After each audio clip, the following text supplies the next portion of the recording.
ជំរាបសួរលោកគ្រូនិងជំរាបសួរមិត្តភ័ក្តិទាំងអស់គ្នាខ្ញុំបាទឈ្មោះឈុនរតនាថ្ងៃនេះខ្ញុំធ្វើការបង្ហាញអំពីដំណើរការទាំងមូលនៃការ install Ubuntu server នៅក្នុង VirtualBox អញ្ចឹងដើម្បីអាចធ្វើការងារនេះបានខ្ញុំបានរៀបចំនៅ step មួយចំនួនទី1គឺការ install VirtualBox នៅក្នុងកុំព្យូទ័រទី2គឺការ download file ISO របស់ Ubuntu server ទី3គឺការបង្កើត virtual machine នៅក្នុង VirtualBox របស់យើង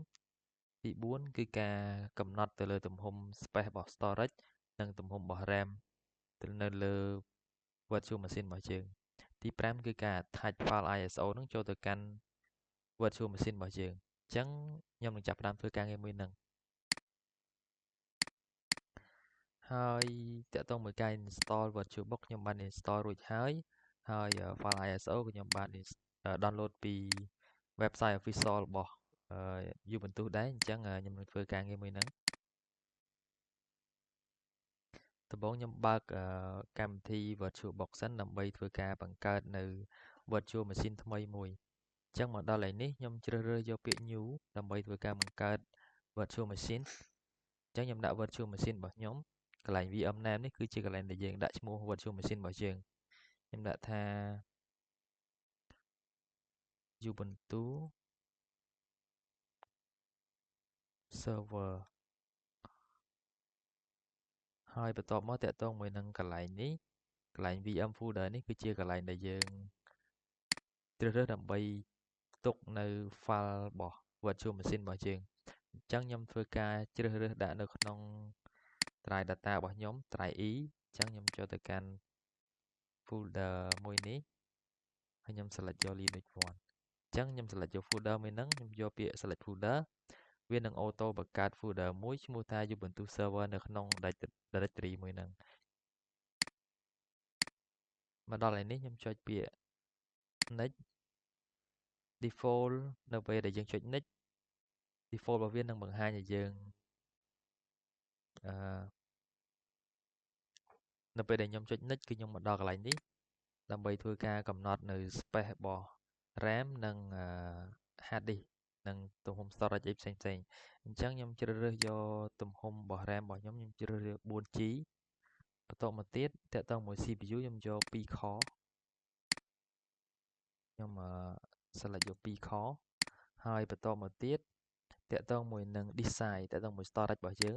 វាអូតូចាប់ 25G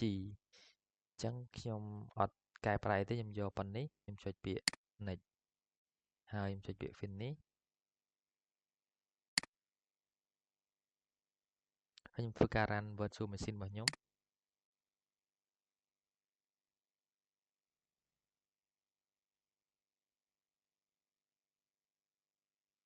អញ្ចឹងវាកំពុងតែដើរនៅកន្លែងនេះហើយមកដល់ឯនេះដោយសារតែខ្ញុំអត់បាន select យក file ISO នៅពេលដែលខ្ញុំ set up project មួយហ្នឹងអញ្ចឹងខ្ញុំធ្វើការ select នៅទីតាំង file ISO ដែលខ្ញុំបាន download កន្លងមកហ្នឹងខ្ញុំចុចពាក្យ order អញ្ចឹង file ISO ដែលខ្ញុំបាន download ហ្នឹងខ្ញុំទុកនៅក្នុង drive E អញ្ចឹងខ្ញុំចូលទៅក្នុង drive E ដើម្បីយក file មួយហ្នឹងខ្ញុំចុច open ទៅដើម្បី select យក file មួយហ្នឹងហើយខ្ញុំចុចយក mount and retry boot ដើម្បីឲ្យវា boot ម្ដងទៀតមកដល់នេះខ្ញុំចុចពាក្យ enter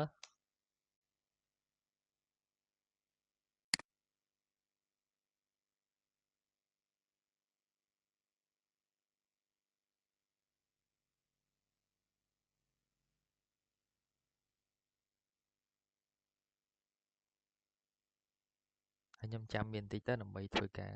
connect ហើយបន្តមកទៀតវានឹងចេញផ្ទាំងមួយដើម្បីឲ្យយើងជ្រើសរើសយកភាសាអញ្ចឹង default វាចាប់យកភាសាអង់គ្លេសអញ្ចឹងខ្ញុំធ្វើការ select យកភាសាអង់គ្លេសទៅខ្ញុំចុចពី enter ហើយតើតោះមក layout របស់ keyboard អីគឺដូចអីដែលយើងចង់បានគឺវា select យកអង់គ្លេស auto ខ្ញុំចុច done បន្តមកទៀតខ្ញុំចុច enter ទៀតហើយក៏ដល់កន្លែងនេះខ្ញុំចុច enter 2កន្លែងនេះខ្ញុំឡងចោលទៅដោយសារតែខ្ញុំអត់មាន proxy អីទេ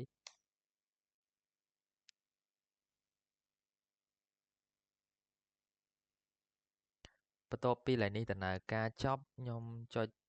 enter ដដែល ហើយមកដល់នេះខ្ញុំធ្វើការដក tick នៅកន្លែងនេះហើយខ្ញុំចុចទៅមុខទៀតដានហើយដល់កន្លែងនេះក៏ខ្ញុំអត់ធ្វើអីដែរចុចពាក្យដានទៀតហើយខ្ញុំយកពាក្យ continue នេះគឺជាកន្លែងដែលយើងដាក់ឈ្មោះហើយនឹង username password អីផ្សេងអញ្ចឹងខ្ញុំធ្វើការបំពេញឈ្មោះហើយនឹង username របស់ខ្ញុំសិនអញ្ចឹងខ្ញុំបំពេញឈ្មោះខ្ញុំសិនឥឡូវខ្ញុំដាក់ស៊ីតិចមកទៅស៊ីតិចហើយ server name ខ្ញុំដាក់ថា SU35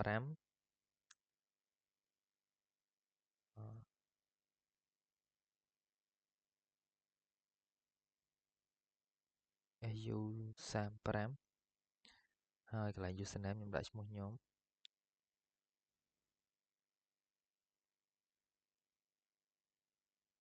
ឈុនរតនាបន្តមកទៀតខ្ញុំដាក់password ខ្ញុំ confirm password នៅខាងក្រោមហ្នឹង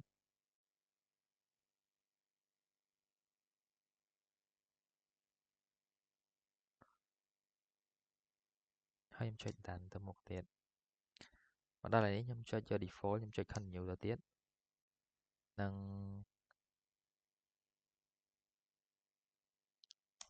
ចុច enter ទៀតហើយឥឡូវនេះក៏ខ្ញុំយក default ដែរហើយវានឹងធ្វើការ install នៅ kernel របស់ Ubuntu server មួយហ្នឹងអញ្ចឹងនៅកន្លែងនេះយើងអាចចុចមើល log file ថាវាប្រសេសអីគេខ្លះនៅក្នុងដំណើរការមួយហ្នឹងអញ្ចឹងវានឹងធ្វើការ point ទៅកាន់ website មួយចំនួនដើម្បី download package ឬក៏ដើម្បីទៅឡើង kernel នៅក្នុង Ubuntu server ហ្នឹងអញ្ចឹងខ្ញុំធ្វើការរងចាំប្រហែលជា10នាទីខ្ញុំធ្វើការពុះវីដេអូសិនដើម្បីកុំឲ្យវីដេអូនេះវែងពេក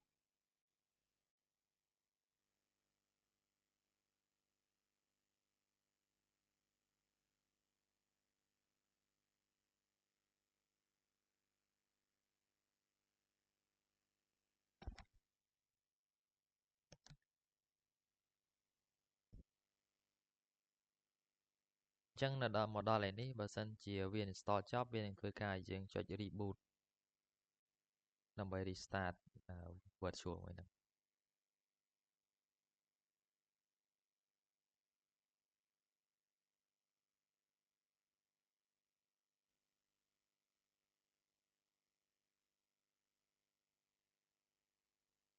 អញ្ចឹងបន្ទាប់ពីពេញខ្ញុំអាចចុច reboot now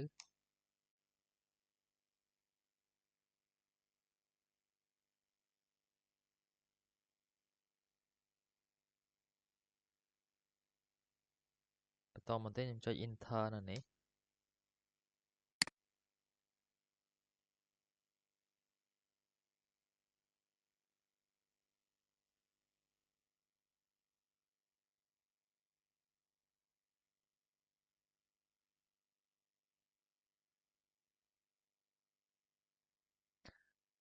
អញ្ចឹងការ install Ubuntu server របស់យើងបានជោគជ័យហើយខ្ញុំនឹងធ្វើការ log ចូលទៅកាន់ user របស់ខ្ញុំ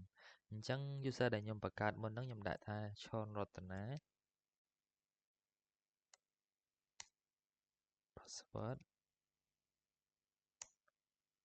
អញ្ចឹងខ្ញុំអាចចូលទៅកាន់ user របស់ខ្ញុំហើយនៅលើនេះខ្ញុំនឹងធ្វើការបង្ហាញនៅ comment មួយចំនួនដែលអឺអញ្ចឹងបន្ទាប់ពី log ចូល user ហើយខ្ញុំនឹងធ្វើការបង្ហាញនៅ comment មួយចំនួនអញ្ចឹងនៅពេលដែលយើងចូលមកដល់នេះខ្ញុំធ្វើការ update មួយសិន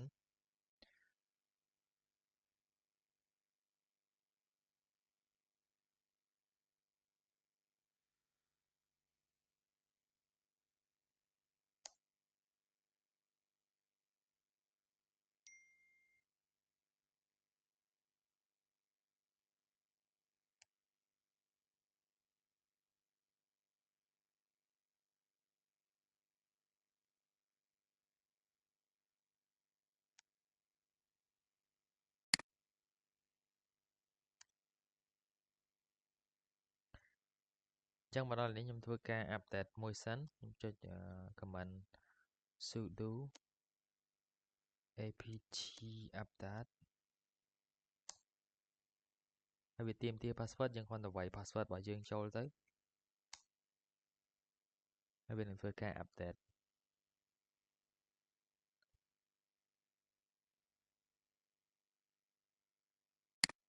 ហើយយើងអាច test command មួយចំនួនទៅដូចជាការ upgrade អី sudo apt upgrade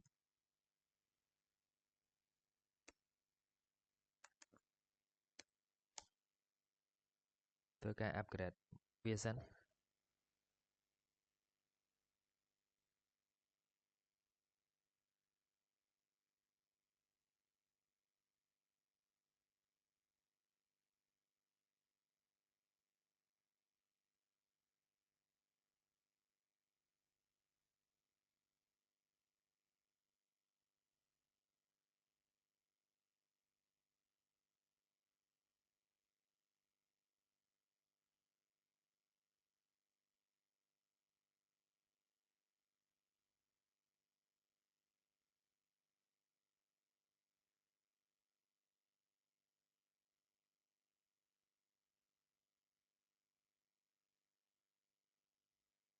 ចឹងបន្ទាប់ពីវា update upgrade អីចប់ខ្ញុំនឹងធ្វើការ test នៅ command មួយចំនួនដូចជា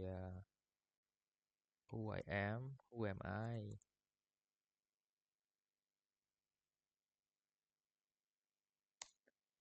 command who am I នោះវានឹងបង្ហាញ user របស់យើងថា user របស់យើងឈ្មោះអីគេហើយបន្តមកទៀតខ្ញុំអាចមើលពីទីតាំងដែលខ្ញុំកំពុងតែធ្វើការហ្នឹងខ្ញុំអាច pwd ពាក្យពេញគឺចឹង pwd នេះពាក្យពេញមកពី print working directory អញ្ចឹងយើងអាច check មើលថាយើងនៅក្នុង directory មួយណាអញ្ចឹងចុច enter ទៅវានឹងបង្ហាញ directory ដែលខ្ញុំនៅហើយក្នុងនេះខ្ញុំអាចធ្វើការបង្កើត file ឬក៏បង្កើត directory អីបានខ្ញុំនឹងធ្វើការបង្កើតនៅ file មួយ touch ដើម្បីបង្កើត file ខ្ញុំដាក់ថា citec.txt ដើម្បីបង្កើត file txt មួយខ្ញុំចុច enter ទៅ file ហ្នឹងត្រូវបានបង្កើតហើយខ្ញុំធ្វើការ list ថា file ហ្នឹងបានបង្កើតហើយនៅចុច ls អញ្ចឹងគឺ file citec.txt នេះគឺបានបង្កើតរួចហើយវានឹងបង្ហាញ file មួយហ្នឹងអញ្ចឹងបើសិនជាខ្ញុំចង់មើល detail អំពី file មួយហ្នឹងខ្ញុំអាច comment មួយទៀតគឺ ls .l អញ្ចឹងវានឹងធ្វើការ list detail អំពី file មួយហ្នឹងថា file ហ្នឹងត្រូវបានបង្កើតដោយ user មួយណាបង្កើតនៅថ្ងៃទីម៉ានម៉ោងម៉ាននៅ second ទីម៉ាននេះគឺវានឹងបង្ហាញនៅលើហ្នឹងហើយយើងក៏អាចបង្កើត directory បានដូចជាខ្ញុំនឹងបង្កើត directory មួយខ្ញុំដាក់ប្រើ command mk dir ដើម្បីបង្កើត directory ខ្ញុំបង្កើត directory មួយឈ្មោះcitec AU35 ចុច enter អញ្ចឹងខ្ញុំធ្វើការ list ថាតើ directory មួយនេះត្រូវបានបង្កើតហើយនៅអញ្ចឹងវាបង្ហាញប្រភេទ directory វានឹងបង្ហាញពណ៌ខៀវហើយ file វានឹងបង្ហាញធម្មតាអញ្ចឹងដូចជាcitec AU35 វាបង្ហាញពណ៌ខៀវហើយប្រភេទ file គឺវាបង្ហាញពណ៌សធម្មតាអញ្ចឹងបន្តមកទៀតខ្ញុំអាចប្រើ command មួយចំនួនទៀតដូចជា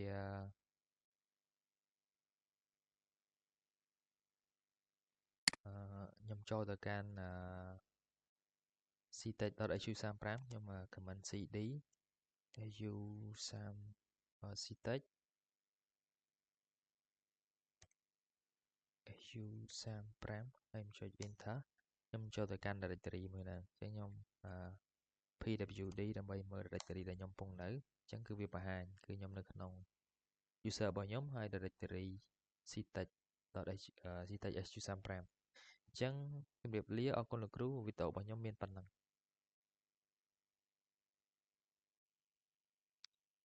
ជម្រាបសួរលោកគ្រូនិងមិត្តភ័ក្តិទាំងអស់គ្នាខ្ញុំបាទឈ្មោះឈររតនានៅក្នុងវីដេអូនេះខ្ញុំនឹងធ្វើការបង្ហាញទាក់ទងជាមួយនឹង basic command មួយចំនួនដែលយើងប្រើប្រាស់នៅក្នុង Linux ហើយចំណុចដែលខ្ញុំនឹងលើកយកនៅក្នុងវីដេអូមួយនេះគឺមាន4ចំណុចដែលទី1ទាក់ទងជាមួយនឹង file ហើយនឹងទាក់ទងជាមួយនឹង file directory ហើយនឹង navigation ទាក់ទងជាមួយនឹង file operation ហើយនឹង directory operation file perf តើតោះមួយនឹង file permission របស់ system Linux ហ្នឹងហើយអញ្ចឹងខ្ញុំនឹងសូមចាប់ផ្ដើមតើតោះជាមួយនឹង file ហើយនឹង directory navigation សិនដែលវាមាន command មួយចំនួនតើតោះជាមួយនឹងការសូ current directory ដែលយើងកំពុងតែនៅតើតោះជាមួយនឹងការ list directory content អីផ្សេងនិងការ change directory ទៅកាន់ directory ណាមួយការចេញពី directory ណាមួយឬក៏ការទៅកាន់ user root អីចឹងទៅអញ្ចឹងខ្ញុំreboot system របស់ខ្ញុំមួយសិនដោយសារតែខ្ញុំបាន test ច្រើនហើយ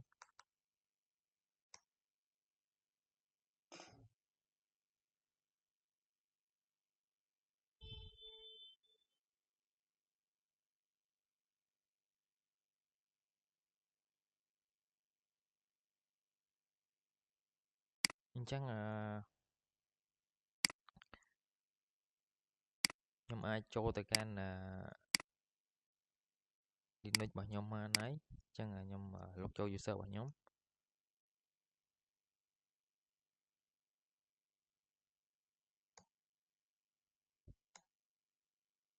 អូខេអញ្ចឹងខ្ញុំចាប់ផ្ដើមពី command pwd នេះសិនហើយអញ្ចឹងតើតោះមួយនឹង pwd នេះគឺពាក្យពេញរបស់វាគឺ print working directory អញ្ចឹងបើសិនជាយើងចង់ដឹងថាឥឡូវនេះយើងនៅកាន់ទីតាំងមួយណាអញ្ចឹងយើងអាចប្រើប្រាស់ pwd ទៅដើម្បីបង្ហាញពីទីតាំងដែលយើងកំពុងតែនៅហ្នឹងអញ្ចឹងខ្ញុំ pwd ឃើញថា user របស់ខ្ញុំគឺនៅក្នុងថាខ្ញុំកំពុងតែស្ថិតនៅក្នុង user របស់ខ្ញុំគឺ home ហើយ user របស់ខ្ញុំហើយបន្តមកទៀតតើតោះជាមួយនឹង ls ជា command ដែលយើងធ្វើការ list ទៅលើ directory ដើម្បីបង្ហាញ content អីផ្សេងៗដែលនៅក្នុង directory មួយហ្នឹងអញ្ចឹងខ្ញុំចង់ដឹងថាឥឡូវហ្នឹងខ្ញុំមាន folder ឬក៏មាន file អីគេខ្លះនៅក្នុងហ្នឹងអញ្ចឹងខ្ញុំអាចប្រើប្រាស់ ls ដើម្បីធ្វើការបង្ហាញនេះនៅពេលដែលខ្ញុំប្រើប្រាស់ ls មាន file មួយចំនួនហើយនឹង folder មួយចំនួនដែលខ្ញុំបានបង្កើតអញ្ចឹងយើងប្រើប្រាស់ ls ដើម្បីបង្ហាញប៉ុន្តែនៅក្នុងនេះវាបង្ហាញតែតាក់ទងមួយនឹង folder ហើយតាក់ទងមួយនឹងព័ត៌មានផ្សេងៗដែល detail អំពី folder ឬក៏ file ទាំងអស់ហ្នឹងវាអត់មានទេអញ្ចឹងបើសិនជាយើងចង់បាននៅព័ត៌មានលម្អិតតាក់ទងមួយនឹង directory ឬក៏ file ទាំងអស់ហ្នឹងយើងអាចប្រើប្រាស់ ls ហើយយើងដក l អញ្ចឹងវានឹងបង្ហាញតាក់ទងមួយនឹង permission ផ្សេងដូចជា read write ឬក៏ថ្ងៃខែដែលយើងបានបង្កើតឲ្យ user មួយណាអីចឹងទៅដូចនេះ file នេះសិតតែបង្កើតឲ្យ user របស់ខ្ញុំទាំងអស់ហើយ file ls មាន command ls គឺប៉ុណ្ណឹងហើយបន្តមកទៀតតទៅមួយនឹង cd ពាក្យពេញគឺ change directory ហ្នឹងហើយអញ្ចឹងយើងប្រើប្រាស់ cd ដើម្បី change ពី directory មួយទៅកាន់ directory មួយទៀតឥឡូវនេះខ្ញុំបានមើលថាខ្ញុំគឺនៅក្នុង directory មួយណាអញ្ចឹងបើសិនជាខ្ញុំចង់ផ្លាស់ប្ដូរទៅកាន់ directory មួយផ្សេងទៀតខ្ញុំអាចប្រើប្រាស់ cd ហើយខ្ញុំដាក់នៅ directory ដែលខ្ញុំចង់ទៅឥឡូវខ្ញុំចង់ទៅក្នុង directory មួយហៅថា ctech អញ្ចឹងខ្ញុំប្រើប្រាស់ cd ចូលទៅកាន់ ctech ចុច enter ឥឡូវខ្ញុំអាចចូលទៅកាន់ directory មួយនឹងបានជោគជ័យគឺ ctech បន្តមកទៀតពេលដែលខ្ញុំចូលទៅដល់នៅក្នុងហ្នឹងហើយខ្ញុំចង់ដឹងថាតើនៅក្នុង ctech ហ្នឹងមានផ្ទុកនៅ directory អីផ្សេងទៀតអត់ឬក៏មាន file អីផ្សេងទៀតអត់នៅក្នុងហ្នឹងអាចប្រើប្រាស់ ls ដដែលឬក៏យើងដាក់ l ទៅដើម្បីបង្ហាញឲ្យវាស្រួលមើលអញ្ចឹងនៅក្នុងនេះគឺមាន file 2ហើយខ្ញុំអាចចូលទៅកាន់ directory មួយផ្សេងទៀតអញ្ចឹងទៅខ្ញុំអាចចូលទៅកាន់ប្រើប្រាស់ cd ចូលទៅកាន់ su35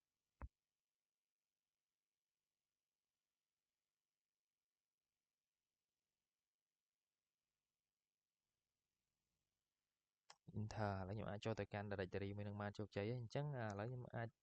ចេញទៅវិញដើម្បីធ្វើការ test នៅ command ផ្សេងទៀតឥឡូវខ្ញុំចេញមកដល់ ctech វិញហើយអញ្ចឹងបើសិនជាយើងចង់ទៅកាន់ user root អញ្ចឹងអាចប្រើប្រាស់ command cd ហើយយើងដាក់ slash ឥឡូវខ្ញុំដាក់ cd ដាក់ slash ខ្ញុំទៅកាន់ user root របស់ខ្ញុំវិញអញ្ចឹងឥឡូវខ្ញុំមកដល់ root វិញហើយខ្ញុំ print pwd ខ្ញុំដល់ user root របស់ខ្ញុំហើយតកតងមួយនឹង slide ទី1តកតងមួយនឹង file ហើយនឹង directory management គឺមានប៉ុណ្ណឹងហើយ យើងអាចតេស្តបានបន្ថែមទៀតបើសិនជាយើងចង់នឹងអាចស្រាវជ្រាវតេស្តបន្ថែមទៀតសម្រាប់ការបង្ហាញរបស់ខ្ញុំទាក់ទងជាមួយនឹង slide ទី1មានប៉ុណ្ណឹងហើយបន្តមកទៀតយើងចូលទៅដល់ slide ទី2ទាក់ទងជាមួយនឹង file operation file operation នៅកន្លែងនេះគឺមាន5ចំណុចអញ្ចឹងខ្ញុំនឹងធ្វើការបង្ហាញនៅចំណុចមួយទី1ទាក់ទងជាមួយនឹង tag គឺជា command មួយដែលយើងធ្វើការបង្កើត file អញ្ចឹងបើសិនជាយើងចង់បង្កើត file អីមួយយើងអាចប្រើប្រាស់ tag ទៅដើម្បីបង្កើត file អីមួយដូចជា file exe file txt អញ្ចឹងទៅអញ្ចឹងខ្ញុំសូមធ្វើការតេស្តមួយសិនអញ្ចឹងដោយសារឥឡូវនេះគឺ screen របស់ខ្ញុំវាច្រើនពេកខ្ញុំធ្វើការ clear screen មួយសិន clear ខ្ញុំប្រើប្រាស់ command clear ទៅដើម្បី clear screen ហើយអញ្ចឹងខ្ញុំធ្វើការសាកតេស្តបង្កើត file មួយសិនប្រើប្រាស់ command type ហើយខ្ញុំដាក់ file ដែលខ្ញុំចង់បង្កើតឡើងខ្ញុំដាក់ថាtext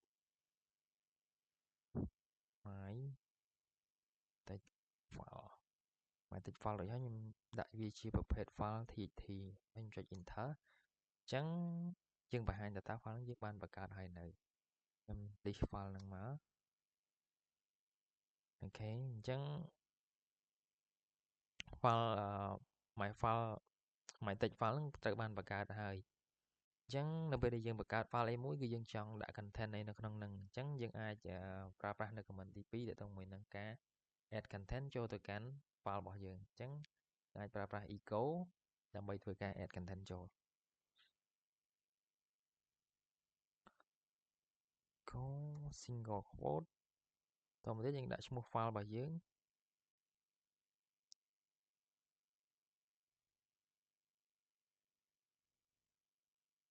my txt content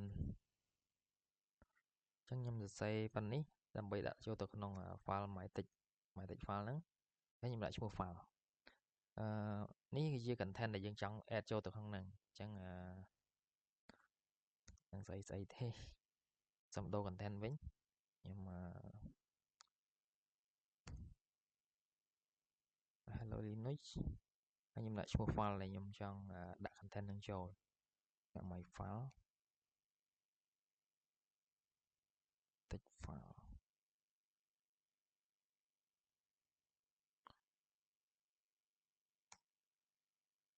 អញ្ចឹងcontent មួយហ្នឹងត្រូវបាន add ចូលនៅក្នុង file មួយហ្នឹងហើយអញ្ចឹងដើម្បីអាចបង្ហាញថាតើfile ហ្នឹងបាន add ចូលជោគជ័យនៅខ្ញុំធ្វើការប្រើប្រាស់នៅ command cat អញ្ចឹងខ្ញុំធ្វើការ cat file មួយហ្នឹងដាក់ថា my text file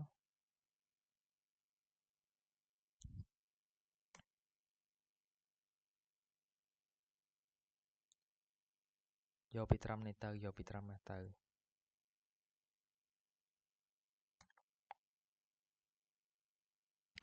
អញ្ចឹងខ្ញុំធ្វើការ clear screen ហើយឥឡូវខ្ញុំធ្វើការតេស្តនៅ command ហ្នឹងហ្មងទៅ command ទី1ទៅមួយនឹងការ create file អញ្ចឹងយើងដើម្បី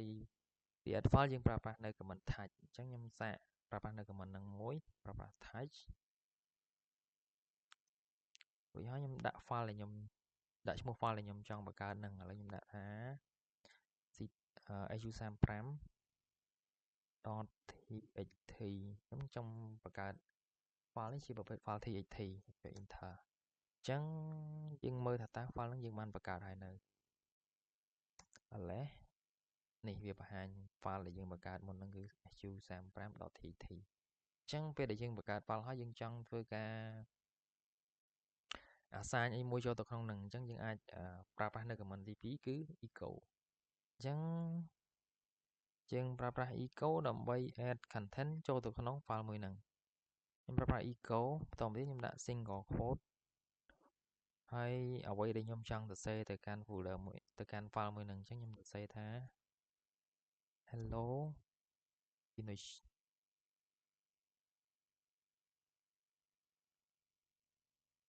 បន្តមកទៀតយើងប្រើប្រាស់សញ្ញាមួយនេះហើយយើងដាក់ឈ្មោះ file ដែលយើងចង់បញ្ចូលនៅ text មួយហ្នឹងចូលយើងដាក់ឈ្មោះ file របស់យើងទៅ u35.txt ចុច enter អញ្ចឹងពេលដែលយើងដាក់ហើយយើងចង់មើលថាតើ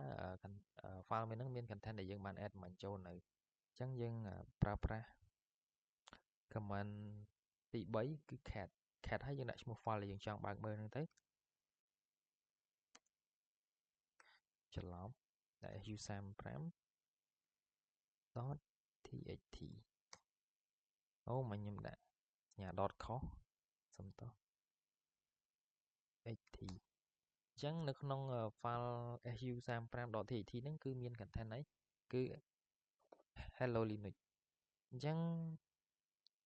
បន្ទាប់ពីប្រើប្រាស់នៅ command ទី3ហើយយើងចូលទៅកាន់ command ទី4ទាក់ទងមួយនឹងការ copy file អីអញ្ចឹងទៅអញ្ចឹង command ទី4គឺការ copy source អីពីកន្លែងមួយទៅកាន់កន្លែងមួយទៀតអញ្ចឹងខ្ញុំធ្វើការ test នៅក្នុង system មួយហ្នឹង system linux ហ្នឹងអញ្ចឹងទាក់ទងមួយនឹង command ទី4ទាក់ទងមួយនឹង cp គឺប្រើប្រាស់ដើម្បី copy file អញ្ចឹងខ្ញុំធ្វើការ test ទៅលើការ copy file អញ្ចឹងឥឡូវខ្ញុំមាន file មួយឈ្មោះ su35 ហើយវាមាន content hello linux អញ្ចឹងខ្ញុំចង់ copy file មួយហ្នឹងហើយដាក់ឈ្មោះថ្មីឲ្យវាខ្ញុំប្រើប្រាស់ command cp su35.txt បន្តមកទៀតfile ថ្មីដែលខ្ញុំនឹងបង្កើតហើយដាក់ content នឹង file ដែលខ្ញុំ copy ទៅនេះខ្ញុំចង់ដាក់ឈ្មោះអីគេអញ្ចឹងខ្ញុំចង់ដាក់ឈ្មោះថា copy from su35 ពីហើយខ្ញុំដាក់ extension វា xt ចុច enter អញ្ចឹងខ្ញុំធ្វើការ list ធ្វើការ list មើលសិនតើវាបាន copy ហើយនៅអញ្ចឹងវានឹងបង្ហាញ file ដែលខ្ញុំបាន copy មុនហ្នឹងគឺខ្ញុំដាក់ថា copy from su35 ឥឡូវយើងធ្វើការបើក file ហ្នឹងមើលទាំងអស់គ្នា cat copy from su35 អូយភ្លេចដាក់ extension វាជាស្រ័យ txt អញ្ចឹង file មួយហ្នឹងគឺជា file ដែលយើង copy ពី file ចាស់មុនហ្នឹងដែលមានឈ្មោះថា su35 ហើយ content នៅក្នុងហ្នឹងគឺដូចគ្នាប៉ុន្តែយើង rename file វាចេញហើយបន្តមកទៀតតកតងមួយនឹងការ remove គឺការ delete file ចេញអញ្ចឹងដើម្បីអាច delete file បានយើងប្រើប្រាស់នៅ command មួយទៀតគឺ command ទី5គឺ rm អញ្ចឹងឥឡូវនេះខ្ញុំបង្ហាញនៅ file ដែលខ្ញុំមាន directory ដែលខ្ញុំមាន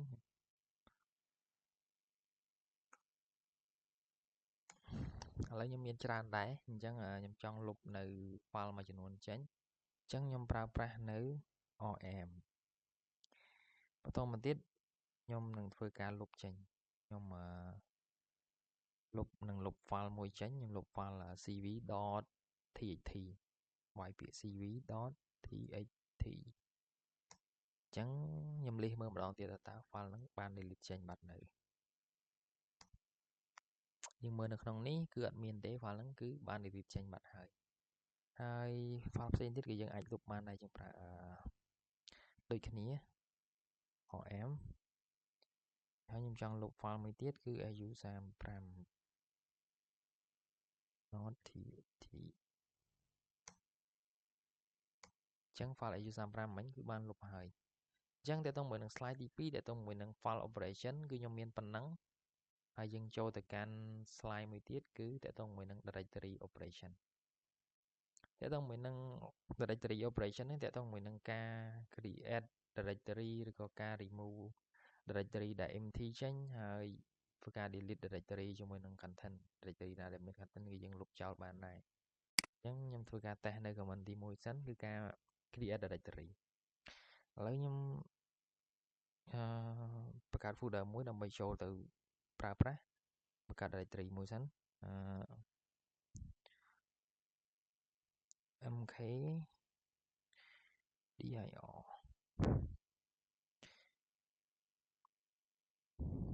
យើងប្រើប្រាស់ command នេះដើម្បី make directory អញ្ចឹងខ្ញុំដាក់ directory មួយឈ្មោះថា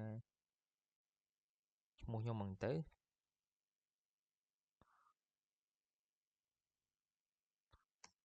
ហើយខ្ញុំចូលទៅកាន់ directory មួយហ្នឹង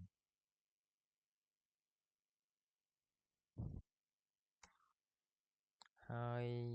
នៅក្នុងហ្នឹងខ្ញុំនឹងធ្វើការបង្កើត directory មួយទៀតដើម្បី test លុបឬក៏ remove អី command 2ទៀតអញ្ចឹង ធ្វើការបង្កើតនៅ directory ផ្សេងទៀតអូខេហើយថ SU1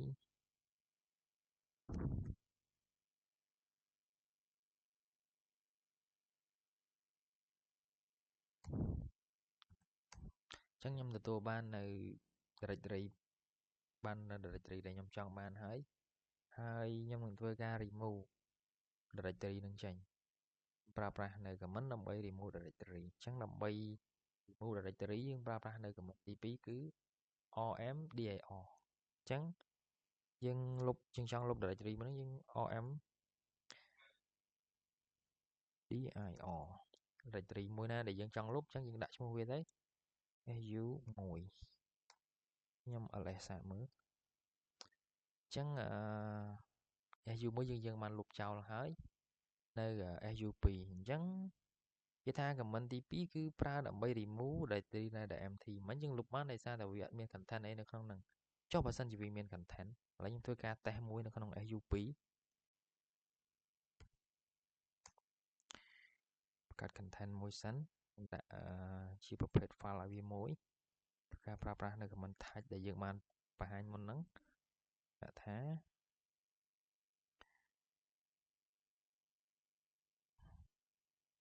តេស្តចឹងទៅ testing.txt តោះទៀតធ្វើការចេញពី directory មួយហ្នឹង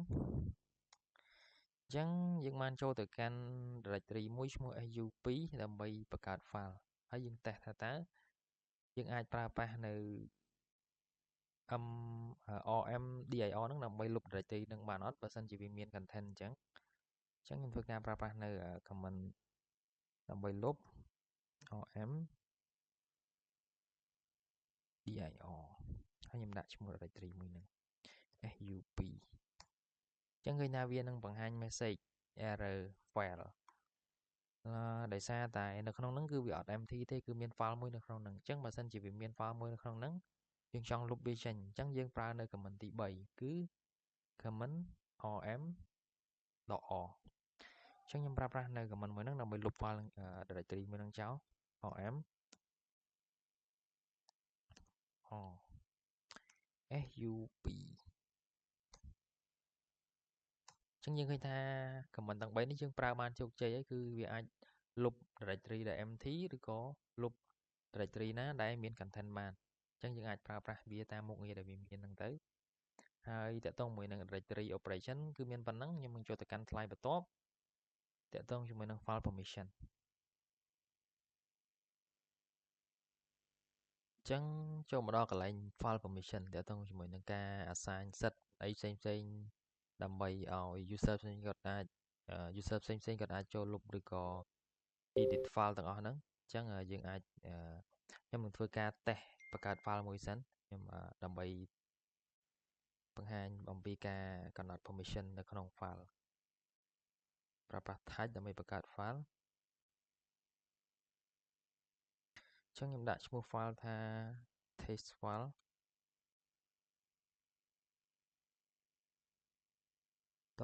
.txt អញ្ចឹងបន្ទាប់ពីបានបង្កើត file មួយហ្នឹងហើយខ្ញុំធ្វើការបង្ហាញធ្វើការ test ដាក់នៅ content ចូលនៅក្នុងហ្នឹង echo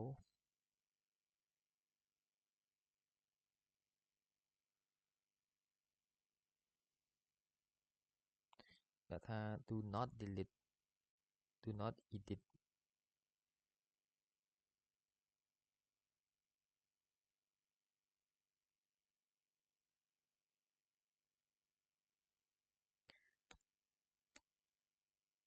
ខ្ញុំធ្វើការដាក់វាបញ្ចូលទៅកាន់ file មួយឈ្មោះ test file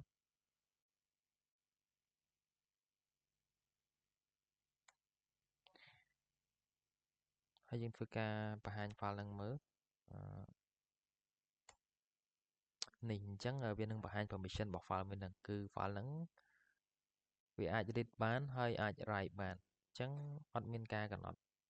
បិទការ read ឬក៏ការ write ទៅលើ user ណាមួយអញ្ចឹងឥឡូវខ្ញុំធ្វើការបិទនៅ permission នៅក្នុង file មួយហ្នឹង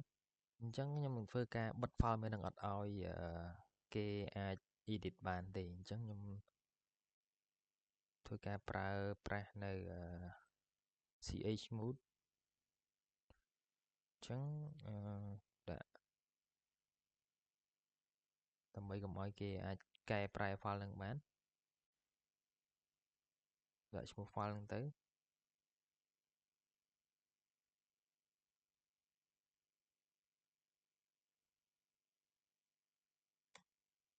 ឡូវយើងបាន assign permission ចូលទៅកាន់ file មួយនឹងហើយអញ្ចឹងឥឡូវយើងសាកធ្វើការតេស្តមើលថាតើយើងអាច edit បានអត់យើងអាចបញ្ចូល content អីផ្សេងទៀតបានអត់អញ្ចឹងដើម្បីបញ្ចូល content ទៅកាន់ file មួយនឹងទៀតគឺយើងប្រើប្រាស់ echo ដដែល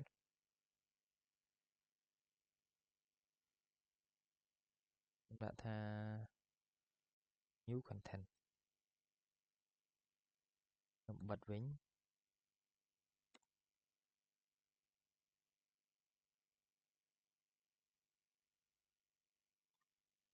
ឃើញថាវា load អត់ឲ្យយើង add content ថ្មីចូលទេវាគឺ permission deny អញ្ចឹងយើងប្រើប្រាស់ในការកំណត់ permission ទៅលើ file មួយនឹងគឺជោគជ័យហើយអញ្ចឹងយើងធ្វើការកំណត់ permission ទៅលើ file មួយនឹងជោគជ័យហើយដោយសារវា load deny ហើយនៅពេលដែលយើង add content ថ្មីចូលទៅក្នុងហ្នឹងអញ្ចឹងចូលមកដល់ comment ទី2តទៅមួយនឹងការ make file executable អញ្ចឹងយើងអាចប្រើប្រាស់ comment chmod ដើម្បីធ្វើការឲ្យ file ហ្នឹងយើងអាច execute បានអញ្ចឹងខ្ញុំដាក់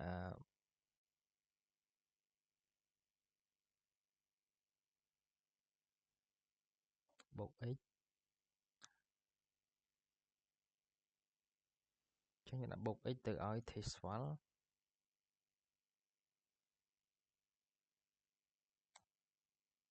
ធ្វើការ check មើលអញ្ចឹងយើងឃើញថា file នេះគឺចេញពណ៌បៃតងមានន័យថាវាជា file មួយដែលយើងអាច execute បានហើយវាមាន x នៅក្នុងហ្នឹងកន្លែង permission វាចាប់ផ្ដើមកែប្រែហើយអញ្ចឹងខ្ញុំមុនចូលដល់ comment ទី3ខ្ញុំធ្វើការ clear screen មួយសិនអញ្ចឹងតទៅមួយនឹង chown comment មួយដែលយើងអាច assign user ដើម្បីឲ្យគាត់មានសិទ្ធិប្រើប្រាស់នៅ file មួយណាដែលជា file របស់គាត់អញ្ចឹងឥឡូវខ្ញុំធ្វើការ test បង្កើត user មួយសិនអញ្ចឹងខ្ញុំធ្វើការ add test user មួយសិនឥឡូវខ្ញុំធ្វើការ comment ដើម្បី add user មួយថ្មីចូល sudo add user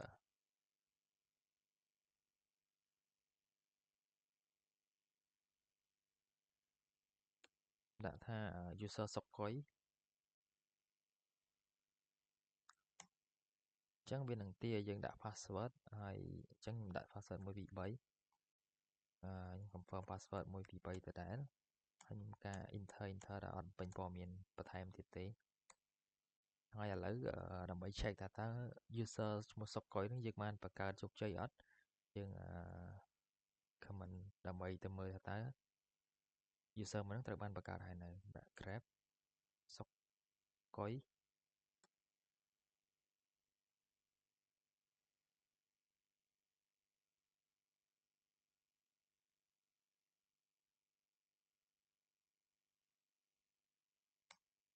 អញ្ចឹង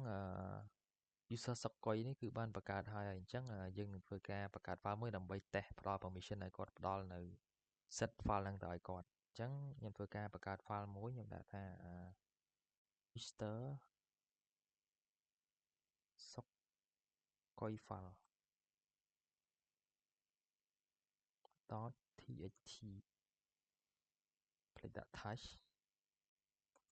touch Mr. សុកកុយ .txt ចុច enter ទៅហើយបន្តមកទៀតខ្ញុំ check file មួយហ្នឹងថាវាបង្កើតបានជោគជ័យនៅអញ្ចឹង file ហ្នឹងគឺយើងបានបង្កើតជោគជ័យឲ្យ Mr. សុកុយ file .txt ហ្នឹងឥឡូវខ្ញុំធ្វើការ change file owner ហ្នឹងទៅឲ្យគាត់អញ្ចឹងខ្ញុំដាក់ថា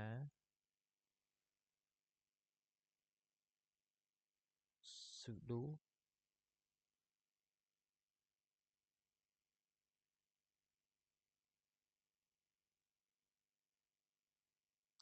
កុយ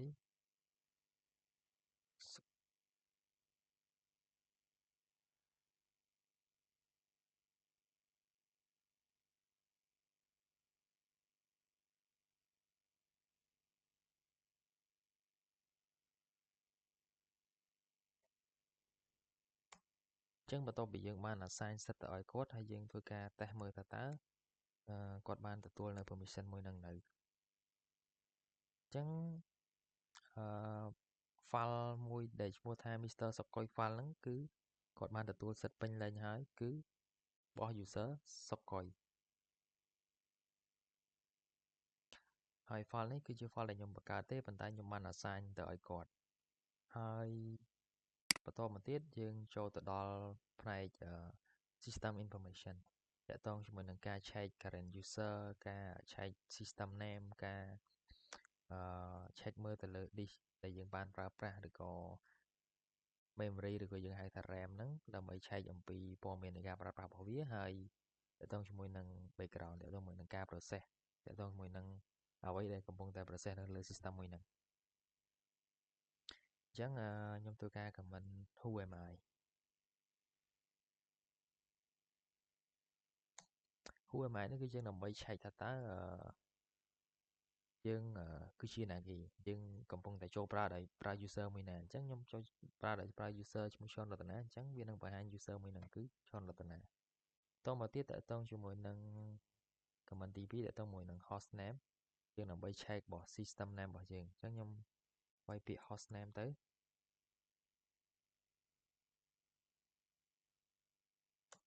អញ្ចឹងវានឹងបង្ហាញពី system របស់ខ្ញុំដែលខ្ញុំបានដាក់ឈ្មោះថា user prep ហើយ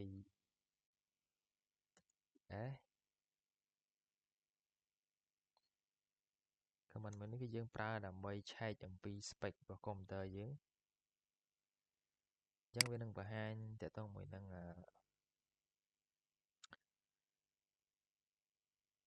ពិបាកមើលពេកអញ្ចឹងវានឹងបង្ហាញតទៅមួយនឹងsystem របស់យើងថាដូចជារបស់ខ្ញុំនេះគឺមានទំហំ storage 25G ហើយខ្ញុំបានប្រើប្រាស់អស់ 6.7G ហើយតទៅជាមួយនឹង available គឺថាចំនួន storage នៅសល់ដែលយើងអាចប្រើប្រាស់បានហើយតមកទៀតតទៅជាមួយនឹង comment បន្ទាប់គឺ free dash អញ្ចឹង comment នេះគឺ check ថាតើmemory របស់យើងឆែកអំពីព័ត៌មានរបស់ memory របស់យើងអញ្ចឹងនៅក្នុងនេះគឺខ្ញុំបានកំណត់យកចំនួន memory គឺ 3.8G ហើយឥឡូវនេះខ្ញុំកំពុងតែប្រើប្រាស់ហ្នឹងគឺអស់424 មេហើយក៏វាមានបង្ហាញនៅ memory ដែលនៅសល់គឺ 3.3G ដែរអញ្ចឹងទៅកាន់ comment បន្ទាប់ទៀតអញ្ចឹងនៅឡើយនេះវានឹងបង្ហាញតទៅមួយនឹង system ដែលកំពុងតែ process នៅក្នុង computer របស់យើងអញ្ចឹងមាន process ប៉ុន្មានដែលបង្ហាញទាំងអស់ហ្នឹងគឺជាសិតតែ process ដែលវាកំពុងតែដំណើរការហើយខ្ញុំធ្វើការបិទវិញ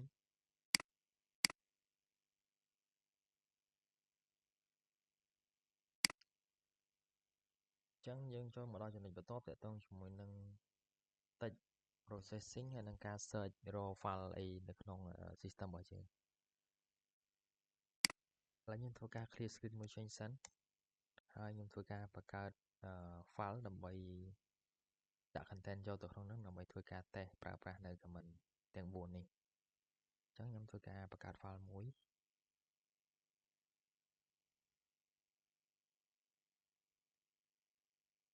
test search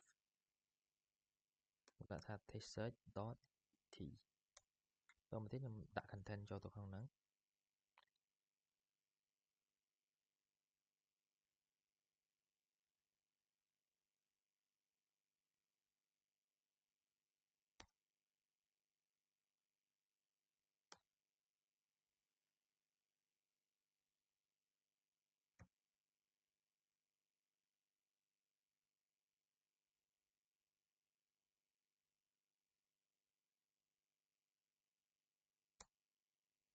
អញ្ចឹងខ្ញុំធ្វើការ check មើលថាតើ content ហ្នឹងបាន add ចូលហើយនៅ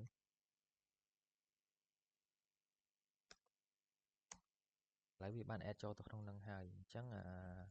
ខ្ញុំនឹងធ្វើការប្រើប្រាស់ comment ទី1គឺ grab pattern file ហ្នឹងគឺខ្ញុំធ្វើការស្វែងរកនៅពាក្យ my នៅក្នុង file មួយហ្នឹងអញ្ចឹងខ្ញុំធ្វើការប្រើប្រាស់ comment grab ហ្នឹងទៅ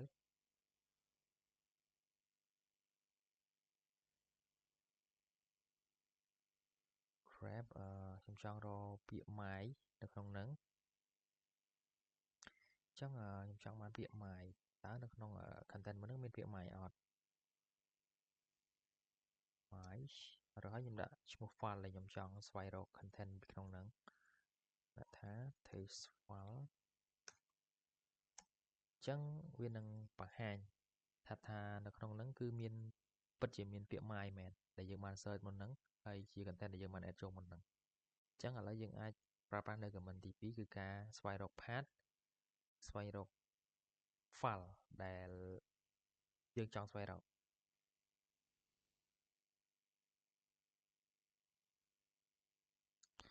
អញ្ចឹងឥឡូវចូលមកដល់នឹងការ find path អញ្ចឹង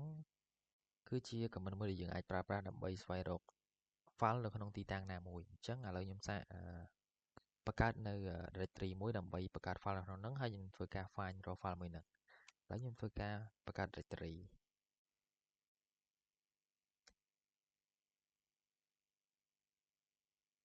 ដាក់ថា my folder តមកទៀតខ្ញុំចូលទៅកាន់ក្នុងហ្នឹងខ្ញុំដាក់ថាហើយខ្ញុំធ្វើការបង្កើតនៅ file មួយដាក់ touch testing find .txt អញ្ចឹងឥឡូវខ្ញុំបានបង្កើត file រួចហើយខ្ញុំនឹងធ្វើការចេញទៅវិញដើម្បីស្វែងរក file មួយហ្នឹងអញ្ចឹងឥឡូវខ្ញុំមកកាន់ folder directory មួយឈ្មោះឆរតនាអញ្ចឹងឥឡូវខ្ញុំអាចឈរនៅទីតាំងមួយនេះប៉ុន្តែខ្ញុំអាច find រក file មួយទៀតនៅក្នុង path ផ្សេងអញ្ចឹងខ្ញុំប្រើប្រាស់នៅ command find រួចហើយខ្ញុំដាក់ទីតាំង path ដែលខ្ញុំចង់ស្វែងរកខ្ញុំចង់ស្វែងរកវានៅក្នុង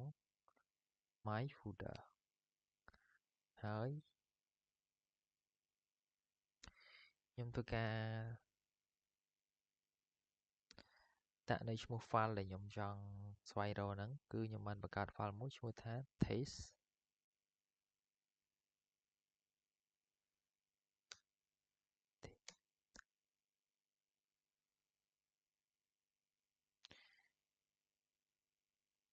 អញ្ចឹងវារកអត់ឃើញទេដោយសារតែមុនហ្នឹងគឺយើងបានបង្កើត file មួយឈ្មោះថា testingfind.txt ប៉ុន្តែនៅកន្លែងនេះគឺខ្ញុំសរសេរថា taste search ឥឡូវយើងកែដាក់ថា tasting វិញម្ដង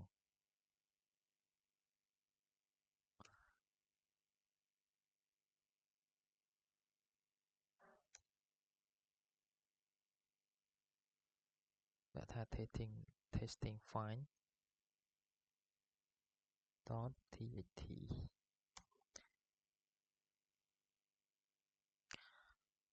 អញ្ចឹងចូលមកដល់ comment ទី3ដែលតទៅមួយនឹងការ find path ឬក៏ការ find file មួយនៅក្នុង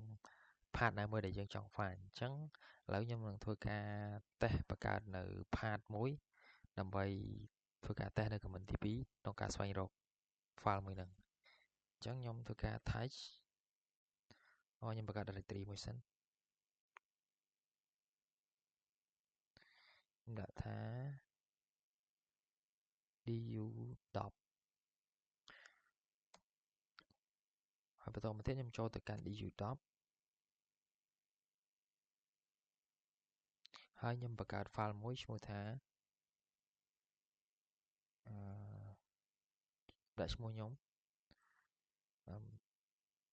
touch .txt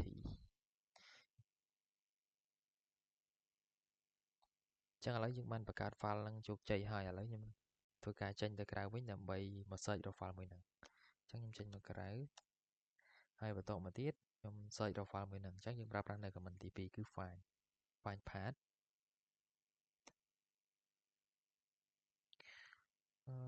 path របស់វាគឺនៅ du10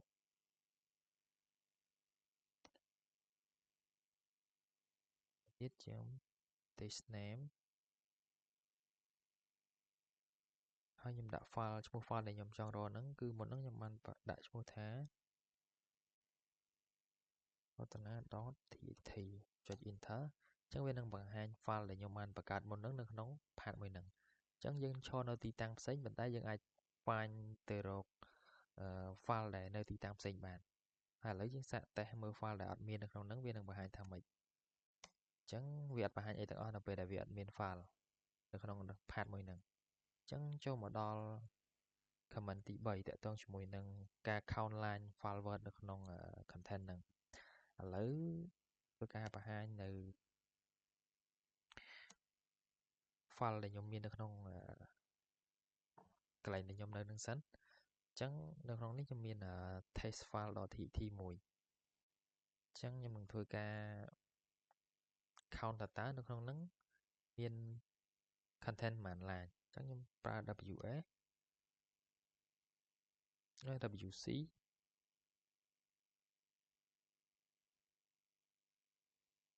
ហើយខ្ញុំដាក់ឈ្មោះ file មួយហ្នឹង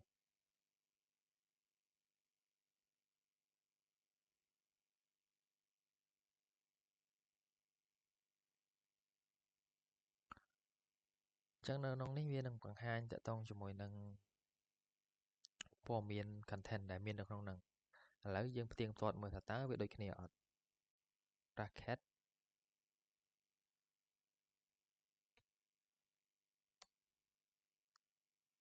អញ្ចឹងនៅក្នុងនេះគឺវាមានចំនួនមួយជួរ do not do the edit content ខ្ញុំសេខុសអញ្ចឹងនៅក្នុងនេះគឺវារាប់តកតងជាមួយនឹងចំនួនអក្សរតកតងជាមួយនឹងចំនួនពាក្យហើយនឹង line របស់ content មួយហ្នឹងអញ្ចឹងវាមានចំនួនមួយជួរហើយ3ពាក្យនិង16 character អញ្ចឹងចូលដល់ទៅការ sort file គឺការ sort content ដែលមាននៅក្នុង file ហ្នឹងឥឡូវខ្ញុំធ្វើការ test មួយដាក់ស្វែងរក file មួយសិនដើម្បីធ្វើការ sort នេះខ្ញុំយក file abc មួយដែលខ្ញុំបានបង្កើតហើយអញ្ចឹងយើងធ្វើការ cat មើលតើនៅក្នុង file abc ហ្នឹងមានលំដាប់វាមិនខ្លះ c.txt អញ្ចឹងវារៀបអត់ត្រូវលំដាប់ទេអញ្ចឹងវារៀបពី a ដល់ b a b w a x d អីចឹងទៅអញ្ចឹងនៅពេលនេះគឺយើងចង់ប្រើប្រាស់ comment ដើម្បីធ្វើការ sort វាអញ្ចឹងខ្ញុំប្រើប្រាស់ comment sort file ឈ្មោះ file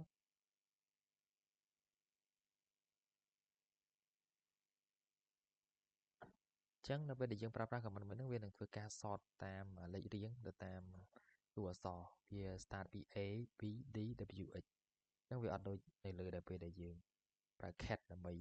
បង្ហាញទេអញ្ចឹងតើតើជាមួយនឹង text process ហើយនឹងការ search គឺមានប៉ុណ្ណឹងយើងចូលទៅកាន់ network comment ម្ដងអញ្ចឹងនៅក្នុង network comment នេះយើងមាន comment 4ទៀតហើយទី1គឺយើងអាចប្រើប្រាស់ comment ping ដើម្បី ping ទៅកាន់ DNS ណាមួយឥឡូវខ្ញុំធ្វើការ ping ទៅកាន់ DNS មួយធ្វើការ ping ទៅកាន់ YouTube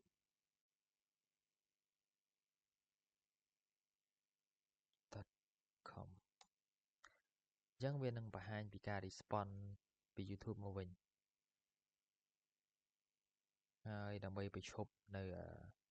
request វាយើងធ្វើការ control C អាច test ping ទៅកាន់ DNS ផ្សេងទៀតជា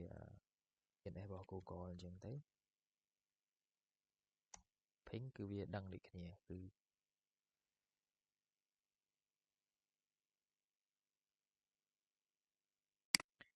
អញ្ចឹងយើងធ្វើការប្រើប្រាស់នៅ comment មួយទៀតគឺការប្រើប្រាស់ comment IP add នេះដើម្បីបង្ហាញតទៅមួយនឹង network information របស់យើងប្រើប្រាស់ IP add all អញ្ចឹងវានឹងបង្ហាញអំពីព័ត៌មានរបស់ network card របស់យើងហើយបន្តមកទៀតក៏យើងអាចប្រើប្រាស់នៅ comment សម្រាប់ download បានផងដែរ ឥឡូវខ្ញុំធ្វើការតេស្ត download command download មួយ wget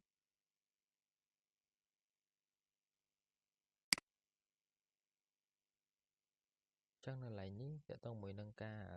download នេះយើងអាចវាយ command ហ្នឹងទៅ wget ហើយយើងដាក់ URL របស់ទាំងដែលយើងចង់ download browser អញ្ចឹងទៅយើងអាច download បានហើយតើតើជាមួយនឹង SSH ជាការ connect remote អញ្ចឹងអាចប្រើប្រាស់ command SSH ដើម្បីធ្វើការ remote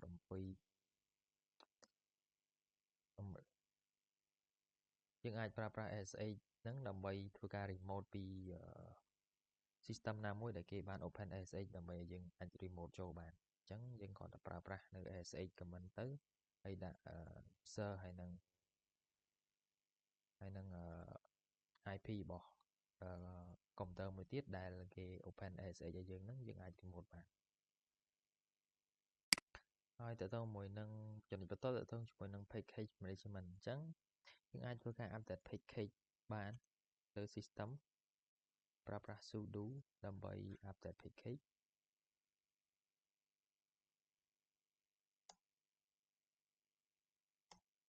អញ្ចឹងវានឹងធ្វើការ auto ទាញអំពី URL ដើម្បី update system របស់យើងអញ្ចឹងបន្តមកទៀតតើតើមួយនឹងការ install package អញ្ចឹងយើងអាចប្រើប្រាស់ command ដើម្បី install package បាន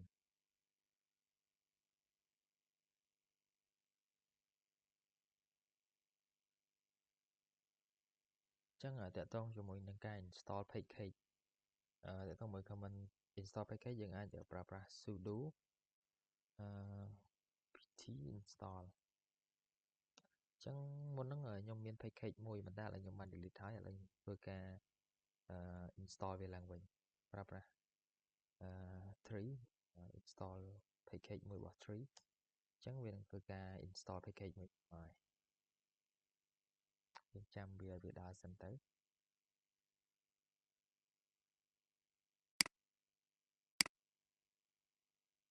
វាបាន install រួចហើយឥឡូវយើងសាកតេស្តមើលអញ្ចឹងគឺយើងអាចប្រើប្រាស់ tree បានហើយចុះអញ្ចឹងយើងចូលដល់ command បន្ទាប់ទៀតទៅមួយនឹងការ remove package ទាំងចោលអញ្ចឹងខ្ញុំធ្វើការ clear សិនដើម្បីស្រួលមើល screen មួយសិនអញ្ចឹងខ្ញុំប្រើប្រាស់ sudo ដដែលដើម្បី remove package មួយហ្នឹង apt remove 3 ចេញពី Unix របស់ខ្ញុំអញ្ចឹងវានឹងធ្វើការ remove វាបញ្ជាក់យើងហើយខ្ញុំតេស្តម្ដងទៀតតើវាបាន remove ហើយដែរអញ្ចឹងវាឡើងមានហើយ tree អញ្ចឹងបើសិនជាយើងចង់បានវាទៀតយើងអាចតឡើងវាទៀតទៅយើងអាច install ទៅអាចប្រើប្រាស់បាន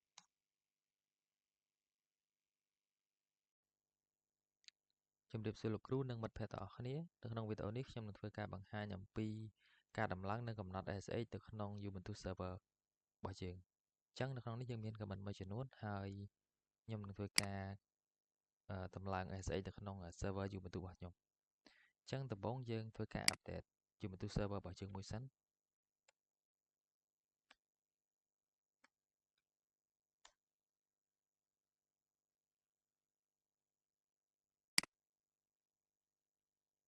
ហើយបន្ទាប់ពីបាន update ហើយឥឡូវខ្ញុំធ្វើការវាយនៅ command ដើម្បីតម្លើង SSH ហ្នឹងអញ្ចឹងយើងធ្វើការ install open SSH server សិន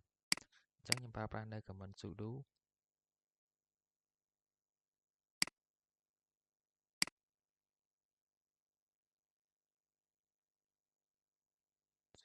apt install -y open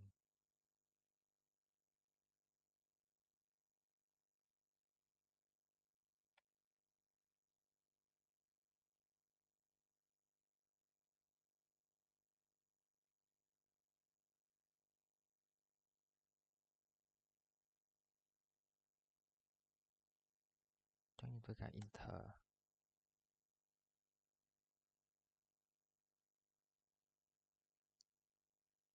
អញ្ចឹងឥឡូវយើងបានធ្វើការ install SSH ហើយ ចឹងឥឡូវចូលទៅដល់យើងចូលដល់ការបើក service របស់ ASH ចឹងយើងនឹងប្រើប្រាស់នៅ command ទាំងនេះដើម្បីធ្វើការបើក service ASH មួយហ្នឹងចឹង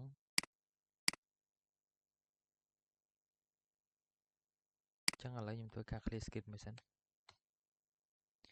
ឥឡូវយើងធ្វើការប្រើប្រាស់នៅ command ដើម្បីធ្វើការ open ASH ដើម្បីបើក service របស់ ASH មួយហ្នឹង sudo system ctl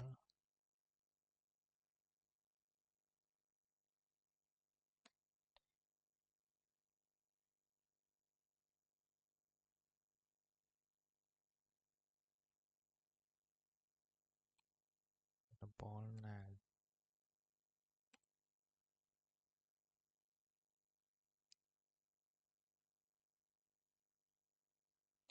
បន្តមកទៀតយើងចូលទៅកាន់ command មួយទៀត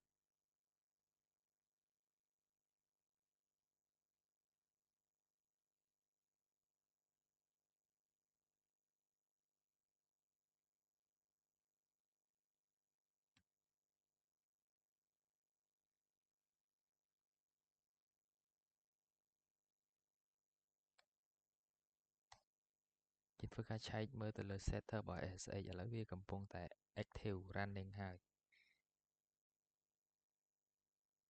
ចឹងឥឡូវយើងនឹងធ្វើការបើក firewall ដើម្បីឲ្យយើងអាច remote បានតាមរយៈ PowerShell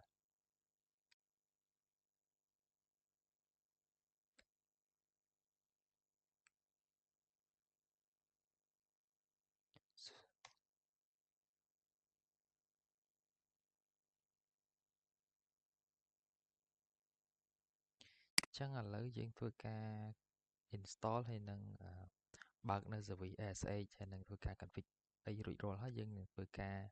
ឆែក IP ដើម្បី remote តាមរយៈ PowerShell មកកាន់ server របស់យើងចឹងឥឡូវនេះ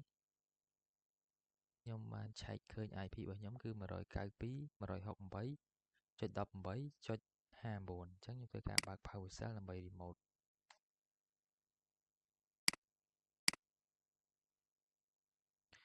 ចឹងយើងធ្វើការប្រើប្រាស់នៅ ASH តោះទៀតយើងដាក់ username របស់ server របស់យើង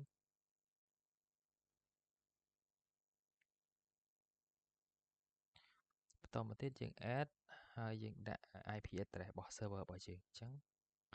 ដាក់ 192.168.18.59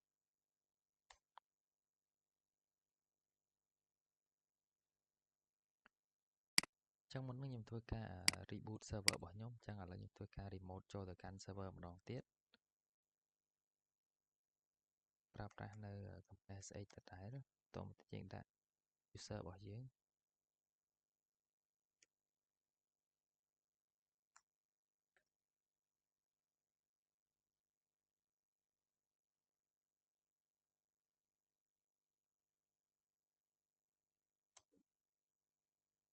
បន្តមកទៀតយើងវាយពាក្យ yes ហើយឥឡូវយើង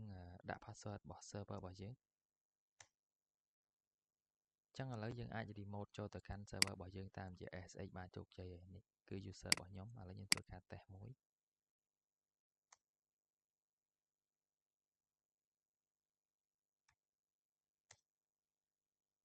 ចឹងឥឡូវយើងអាចប្រើប្រាស់ server របស់យើងតាមរយៈ SH បានហើយចឹងវីដេអូរបស់ខ្ញុំមានប៉ុណ្ណឹងសូមអរគុណលោកគ្រូ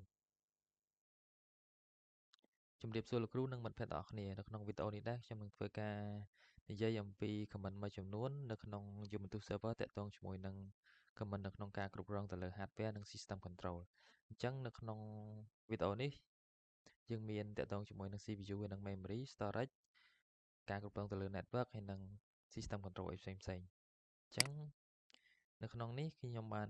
remote ពី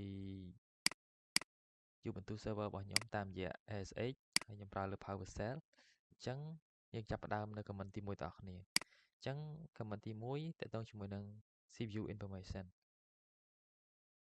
អញ្ចឹងនៅក្នុងនេះបើសិនជាយើងចង់ដឹងពីអំពីព័ត៌មានដែលតាក់ទងជាមួយ CPU យើងអាចប្រើប្រាស់ comment ls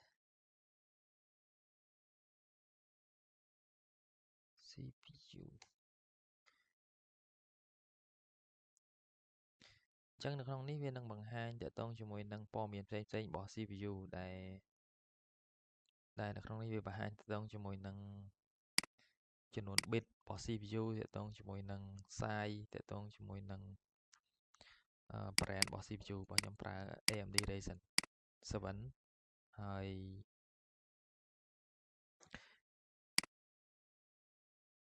យនឹងព័ត៌មាន detail ផ្សេងៗទៀតរបស់ CPU របស់យើងហើយបន្តមកទៀតខ្ញុំធ្វើការ clear screen មួយសិនបន្តមកទៀតតាក់ទងមួយនឹង top comment អញ្ចឹង top comment តាក់ទងមួយនឹងការមើល CPU ដដែលអញ្ចឹងខ្ញុំសាកប្រើប្រាស់ top comment មួយ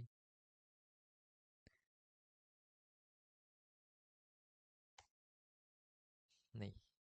ដែល comment top នេះគឺវាបង្ហាញនៅ process ទាំងអស់ដែល CPU របស់យើងកំពុងតែធ្វើការនៅក្នុងម៉ាស៊ីនមួយហ្នឹងអញ្ចឹងបើសិនជាយើងចង់ដឹងថា CPU របស់យើងប្រើប្រាស់កំពុងតែ process ទៅលើការងារគេខ្លះយើងអាចប្រើប្រាស់ comment top ហ្នឹងទៅដើម្បីអាចមើលអំពី process របស់ CPU ហ្នឹងហើយបើសិនជាយើងវាយ comment top ហ្នឹងទៅអត់ឃើញទេយើងអាចដោយសារបន្ទូ server របស់យើងអត់ទាន់មាន top ហ្នឹងទេអញ្ចឹងយើងអាចធ្វើការ install វាតាមរយៈ sudo install htop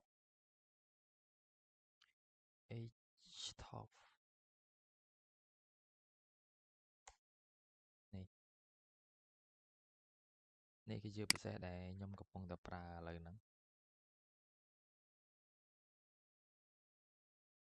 ចូលដល់ comment ដែលមើលទៅលើ RAM និង storage ម្ដង clear screen មួយសិនអញ្ចឹងបើសិនជាយើងចង់មើលអំពី RAM របស់យើងអាចប្រើ comment free dash h អ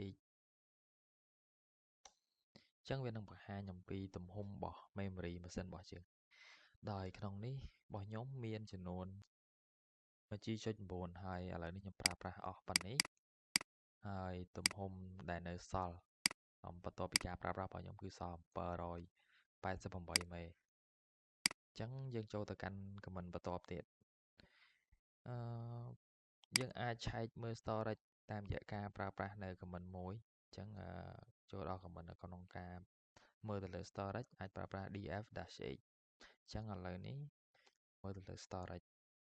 df-h នេះគឺជាទំហំ storage របស់ខ្ញុំដែលឥឡូវនេះវាបង្ហាញអំពីព័ត៌មាន storage របស់ខ្ញុំ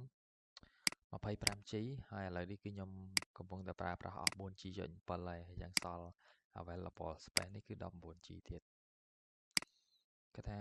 វា 20% នៃទំហំ storage ទាំងមូលរបស់ខ្ញុំយើងអាចធ្វើការប្រើប្រាស់នៅ comment បន្ទាប់ទៀតគឺ comment មួយនេះគឺជា comment ដែលយើងប្រើសម្រាប់ធ្វើការ list អំពី device ដូចជា USB ដូចជា drive ទាំងអស់នៅក្នុងម៉ាស៊ីនរបស់យើងអញ្ចឹងយើងប្រើប្រាស់ls plk ចុចទៅគឺវាមិននឹងបង្ហាញ drive ដែលមាននៅលើម៉ាស៊ីនរបស់យើងអំពី mount អំពី hard drive ផ្សេងៗទៅក៏ USB នៅក្នុងហ្នឹងដែលវាបង្ហាញជាទម្រង់ structure ដែលដូចនៅក្នុងរូបនេះចឹងឥឡូវយើងទៅ comment បន្ទាប់ទៀតតាក់ទងជាមួយនឹង network comment ម្ដងនៅក្នុង network យើងអាចប្រើប្រាស់នៅ comment មួយចំនួនដើម្បី check ទៅលើ IP address ឥឡូវខ្ញុំអាចប្រើប្រាស់នៅ comment IPA បើសិនជាខ្ញុំចង់ដឹង IP address របស់ម៉ាស៊ីនមួយហ្នឹងអញ្ចឹងវានឹងបង្ហាញអំពី IP address របស់ម៉ាស៊ីនដែលខ្ញុំកំពុងតែប្រើប្រាស់នេះហើយខ្ញុំក៏ប្រើប្រាស់ការ remote SH តាមរយៈការ check នៅ comment មួយហ្នឹងដែរតែនេះគឺជា IP address របស់ខ្ញុំ 192.168.18.63 នេះជា IP ដែលខ្ញុំបាន remote តាមរយៈ SH មួយនេះដែលនេះគឺជាម៉ាស៊ីនដែលខ្ញុំកំពុងតែ remote ប្រើប្រាស់ឥឡូវហ្នឹងហើយបន្តមកទៀតយើងទៅ comment មួយទៀតគឺជាការប្រើប្រាស់ comment ដើម្បីគ្រប់គ្រងទៅលើ process នៅក្នុង Linux របស់យើងអញ្ចឹងខ្ញុំអាចប្រើប្រាស់ comment ps aux ដើម្បីធ្វើការមើលថាតើនៅក្នុងLinux របស់ខ្ញុំមាន process គេខ្លះអញ្ចឹងនៅក្នុងនេះមាន process ច្រើនអញ្ចឹងខ្ញុំនឹងធ្វើការបង្កើតនៅ process មួយហើយខ្ញុំនឹងប្រើប្រាស់នៅ comment kill ដើម្បីបិទនៅ process មួយហ្នឹងឥឡូវខ្ញុំចូលទៅកាន់Linux របស់ខ្ញុំហើយខ្ញុំធ្វើការ បង្កើតនៅ task មួយដើម្បីយើងនឹងធ្វើការបិទវានៅពេលក្រោយធ្វើការ ping ទៅកាន់ Google នេះចឹងយើងទៅធ្វើការឆែកទាំងអស់គ្នាតើ process មួយហ្នឹងវាបាន start ហើយនៅក្នុងនេះយើងអាចមើលឃើញអត់ AUX ping ខ្ញុំរកមើលនៅក្នុងនេះសិននេះគឺជា process មួយដែលយើងបាន ping ទៅកាន់ Google មិញហ្នឹងចឹងឥឡូវនេះយើងអាចប្រើប្រាស់នៅ command kill ដើម្បីធ្វើការបិទនៅ process មួយហ្នឹងប្រើប្រាស់ kill បន្តមកទៀតយើងធ្វើការជ្រើសយក PID របស់ process មួយហ្នឹងអញ្ចឹង ping ping ទៅកាន់ Google នេះ process ID របស់វាគឺ12 255អញ្ចឹងយើងដាក់លេខកូដវាទៅ12 255 enter ឥឡូវខ្ញុំឆែកមើលម្ដងទៀតថាតើ process ហ្នឹងយើងបាន kill ហើយនៅ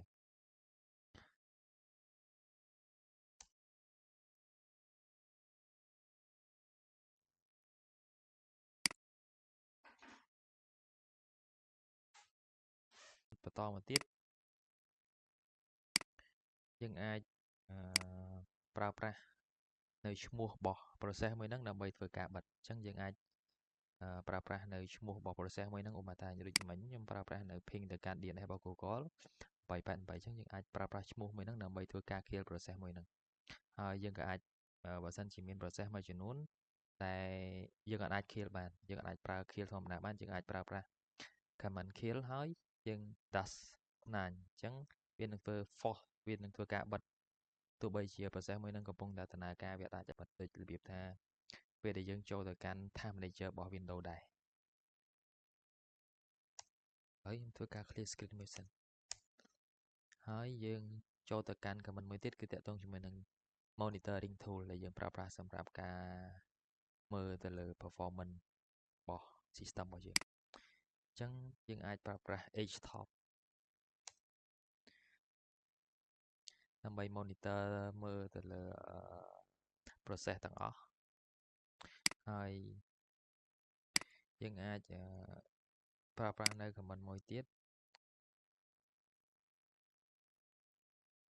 gl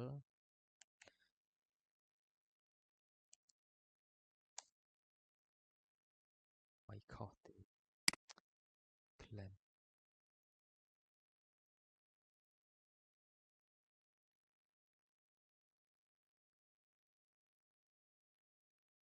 ចឹង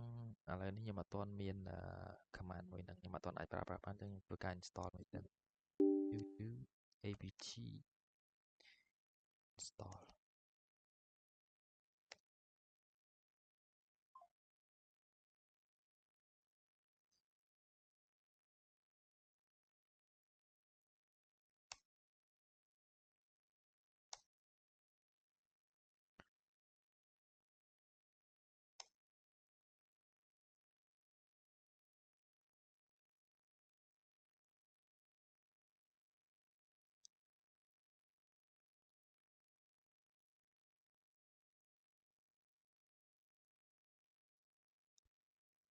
ចឹងឃើញថាពេលដែលយើង install នៅ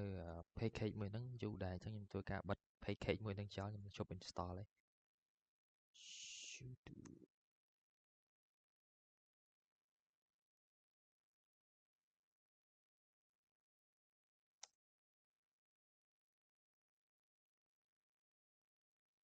បិទចោលអញ្ចឹងយើង start ទៅកាន់ command ផ្សេងទៀត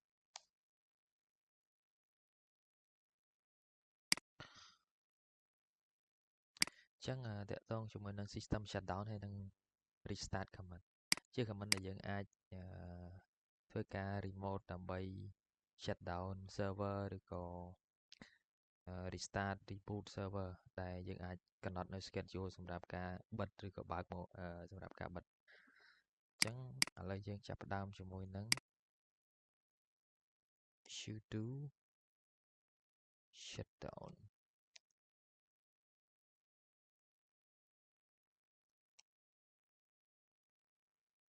now អញ្ចឹងcommand មួយនេះខ្ញុំសូមអត់ប្រើទេដោយសារតែខ្ញុំនឹងទៅធ្វើការបើកមកវិញនៅពេលដែល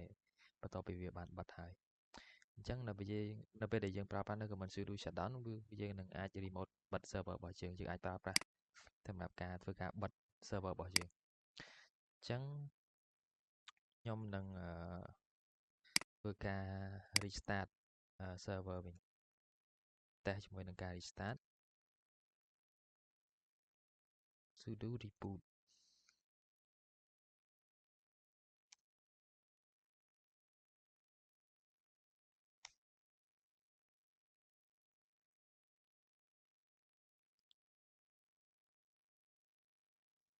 lại ní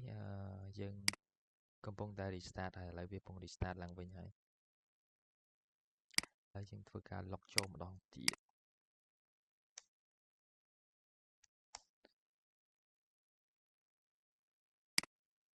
អញ្ចឹង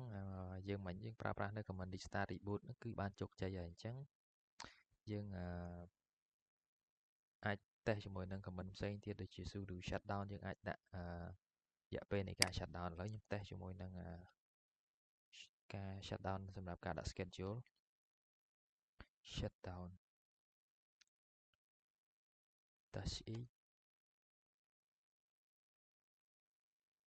ដាក់ថាម៉ោង 20:30 ចឹងវានឹងធ្វើការបិទនៅម៉ោង 20:30 ឥឡូវខ្ញុំអត់ចង់បិទទេខ្ញុំនឹងធ្វើការប្រើប្រាស់នៅ command sudo ធ្វើការប្រើប្រាស់នៅ command shutdown -c ដើម្បីធ្វើការ cancel នៅ command មួយនឹងចេញ shutdown ខ្ញុំសេ d ពីរដងនេះវាបានវាអត់ទាន់ cancel ទេឥឡូវខ្ញុំធ្វើការប្រើ sudo អូខេឥឡូវយើង cancel បានជោគជ័យ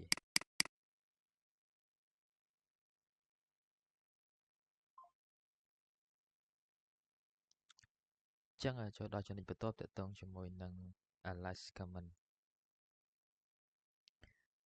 ចឹងមកដល់ចំណុចបន្ទាប់ទាក់ទងជាមួយនឹង alias command ចឹងជា command ដែលយើងអាចប្រើប្រាស់ដើម្បី edit path ដែលយើងអាចedit នៅ command មួយចំនួនឥឡូវខ្ញុំតេស្តនៅក្នុងម៉ាស៊ីនជាក់ស្ដែងឥឡូវបើសិនជាយើងចង់ឆែកថាតើយើងនៅក្នុងទីតាំងមួយណាយើងប្រើប្រាស់ pwd ដើម្បីឆែកអញ្ចឹងឥឡូវខ្ញុំអត់ចង់ប្រើ command pwd ទៀតទេអញ្ចឹងដើម្បីអាច customize វាបានខ្ញុំអាចចូលទៅកាន់ bash ដើម្បីធ្វើការ edit bash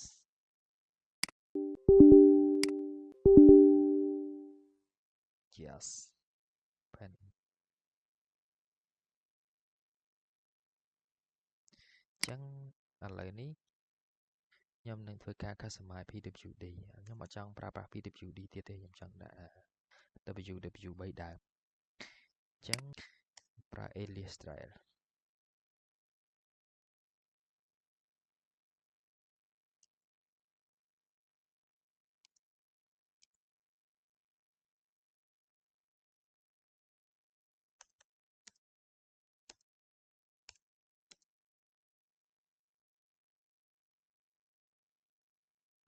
ប្រើប្រាស់ alias អញ្ចឹងខ្ញុំប្រើប្រាស់ ww3 ដើមដើម្បីបង្ហាញទីតាំងថាខ្ញុំនៅទីតាំងមួយណាដាក់ pwd តបមកទៀតយើងធ្វើការ save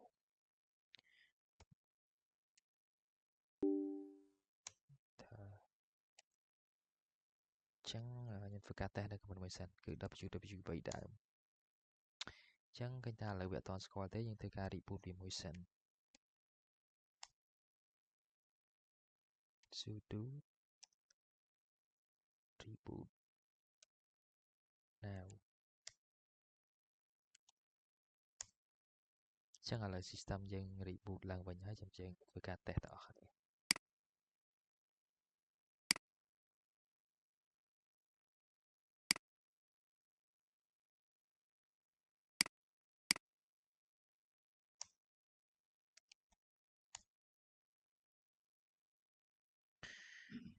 W3 ដើម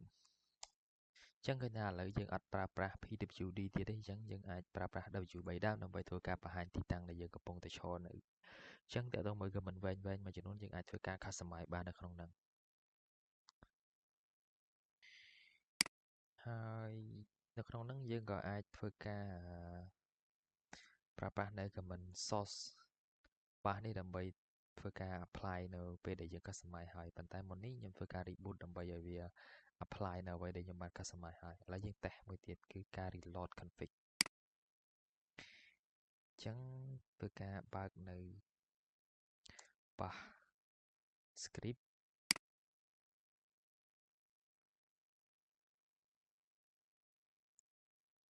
ខ្ញុំ customize comment មួយទៀត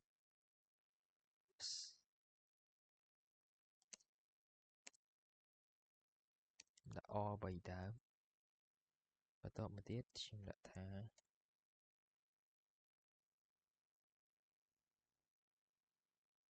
am I អញ្ចឹងបើសិនជាខ្ញុំចង់ដឹងអំពី user នៅក្នុង system Linux មួយហ្នឹងខ្ញុំគ្រាន់តែប្រើអក្សរ R 3ដើមឥឡូវយើង save វាសិន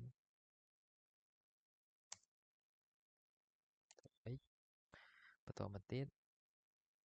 ធ្វើការប្រើប្រាស់នៅ comment source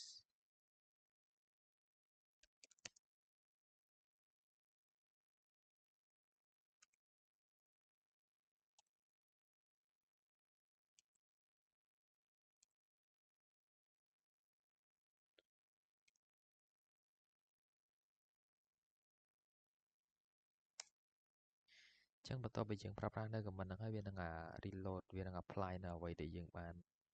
កែនៅក្នុង bash script ហ្នឹងឥឡូវប្រើប្រាស់នៅ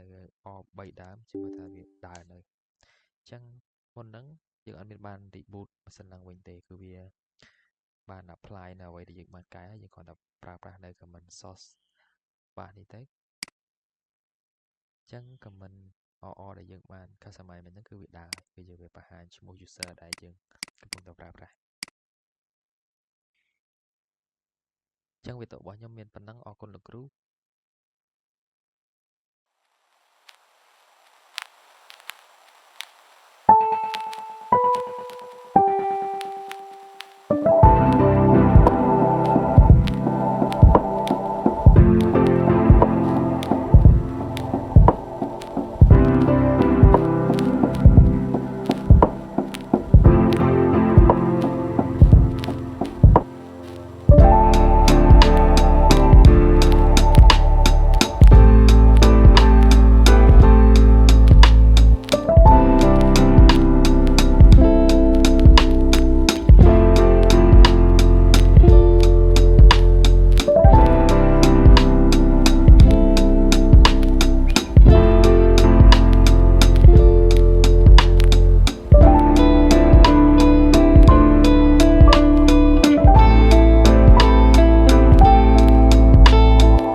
ជំរាបសួរលោកគ្រូនិងអ្នកទាំងអស់គ្នានៅក្នុងវីដេអូនេះខ្ញុំនឹងធ្វើការបង្ហាញអំពីការងារទី1ដែលយើង prepare សម្រាប់ midterm ហើយនៅក្នុងនេះយើងមាន requirement ចំនួន9ចំណុចដែលទី1ទាក់ទងជាមួយនឹងការពិនិត្យទៅលើ user ដែលយើងប្រើបច្ចុប្បន្នដែលយើងប្រើ command whoami ទី2ការពិនិត្យទីតាំងបច្ចុប្បន្នដោយប្រើ pwd ទី3ការបង្កើត user ថ្មីដែលមាន home directory ហើយនិង bash shell ទី4គឺការ switch ទៅកាន់ user ថ្មីដែលយើងបានបង្កើតមួយហ្នឹងហើយទី5យើងប្រើប្រាស់នៅ command whoami ដើម្បីបង្ហាញអំពី user ថ្មីដែលយើងបានលុបចូលហ្នឹងហើយទី6គឺយើងប្រើប្រាស់ pwd ដើម្បីបង្ហាញ home directory របស់យើងហើយទី7គឺការបង្កើត folder ថ្មីមួយហើយនឹងការប្រើប្រាស់នៅ command ls ដើម្បីបង្ហាញ directory ដែលយើងកំពុងតែនៅបង្ហាញអំពី content ដែលយើងមានហើយទី8គឺតាក់ទងជាមួយនឹងការចេញពី user ដែលយើងបង្កើតថ្មីហ្នឹងចូលទៅកាន់ user ដើមវិញហើយទី9គឺការបង្ហាញ user list ដែលប្រើប្រាស់នៅ command cat ដោយប្រើប្រាស់នៅ command មួយនេះអញ្ចឹងខ្ញុំនឹងធ្វើការចាប់ផ្ដើមនៅការងារមួយហ្នឹងតាមរយៈការប្រើប្រាស់ remote តាមរយៈ PowerShell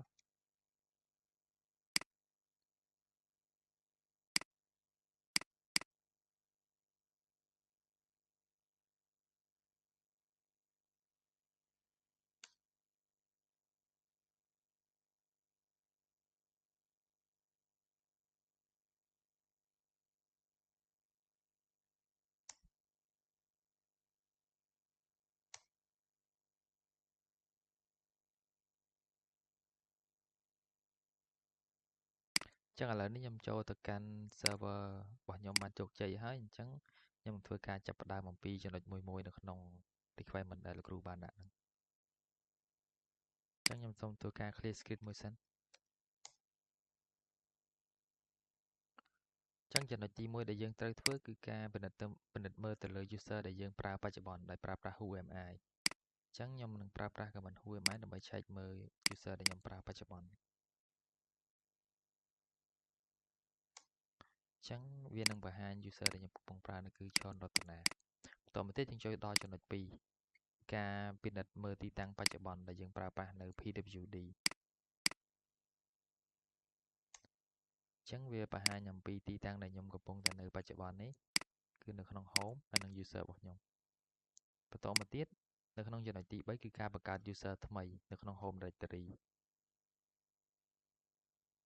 អញ្ចឹងឥឡូវចូលដល់ចំណុចបង្កើត user ថ្មីខ្ញុំធ្វើការបង្កើត user ថ្មីអញ្ចឹងយើងប្រើ command បង្កើត user ថ្មីគឺ sudo user add ត m s/bin បន្តមកទៀតយើងចង់ដាក់ឈ្មោះ user ដែលយើងចង់បង្កើតថ្មីយើងចង់ដាក់ឈ្មោះគេអញ្ចឹងខ្ញុំដាក់ថាសុករាយើងចុច enter បន្តបន្ទាប់វានឹងឲ្យយើងបញ្ចូលនៅ password របស់ user sudo user admin អញ្ចឹងខ្ញុំដាក់ password របស់ខ្ញុំ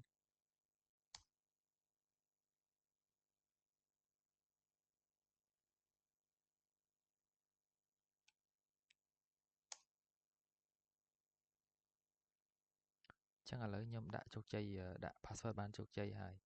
ខ្ញុំបង្កើត user បានជោគជ័យហើយអញ្ចឹងឥឡូវខ្ញុំធ្វើការ assign password ទៅឲ្យ user ថ្មីដែលខ្ញុំបានបង្កើតមួយហ្នឹង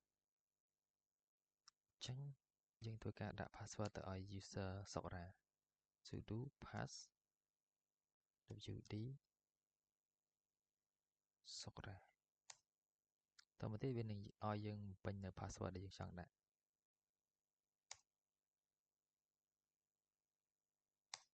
អញ្ចឹងឥឡូវខ្ញុំបានដាក់ password ហើយនឹងបានបង្កើតនៅ user សុករាជោគជ័យហើយអញ្ចឹងខ្ញុំធ្វើការ log ចូលទៅកាន់ user មួយហ្នឹង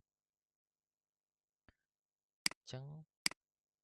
នៅក្នុងចំណុចនេះគឺយើងនឹង switch ទៅកាន់ user ថ្មីដែលយើងបានបង្កើតគឺនៅក្នុងចំណុចទី4អញ្ចឹងខ្ញុំធ្វើការ switch ទៅកាន់ user សុករា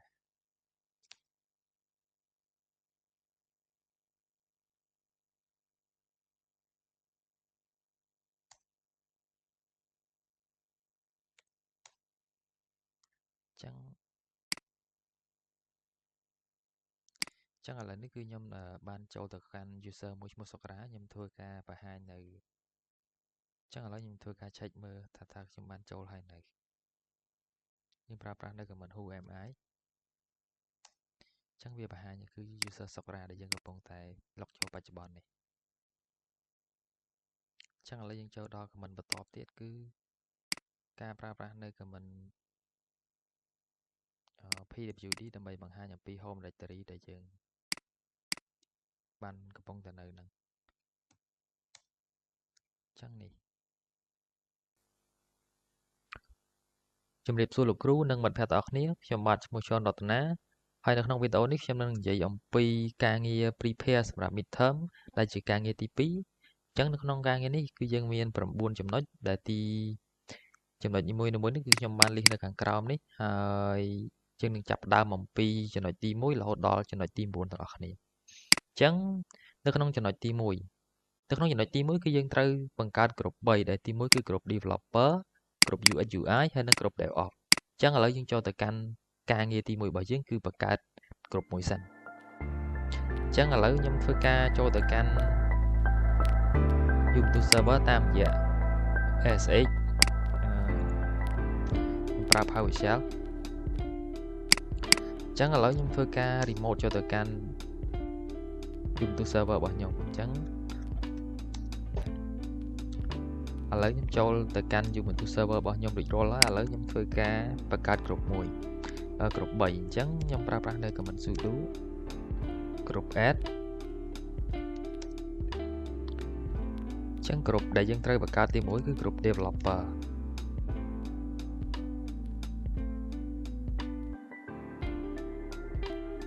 ហើយក្រុមមួយទៀតគឺក្រុម UX UI អញ្ចឹងខ្ញុំសុំធ្វើការភ្ជាប់គ្នាក្រុម add UX UI ខ្ញុំភ្ជាប់ command មួយទៀតទៅហើយ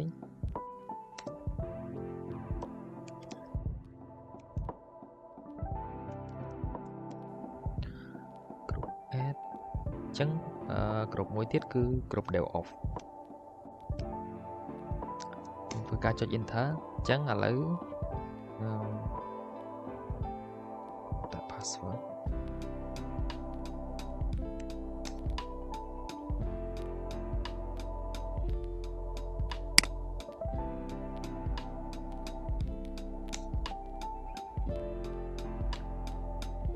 អញ្ចឹងឥឡូវខ្ញុំបានបង្កើតក្រុមបានជោគជ័យហើយអញ្ចឹងខ្ញុំធ្វើការ check មើលសិនដើម្បីបញ្ជាក់ etc ក្រុម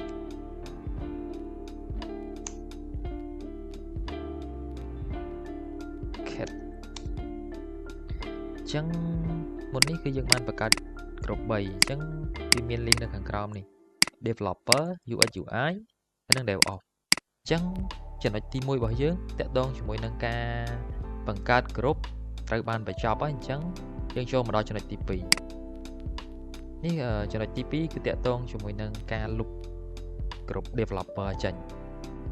ហើយបន្តមកទៀតយើងប្រើប្រាស់ command ដើម្បីបញ្ជាក់ថាយើងបានលុបហើយនៅអញ្ចឹងឥឡូវនេះខ្ញុំចូលទៅកាន់ចំណុចទី2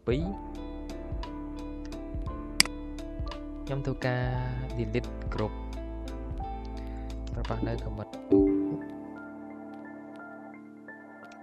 ក្រុម del តោះមកទៀតខ្ញុំដាក់ឈ្មោះក្រុម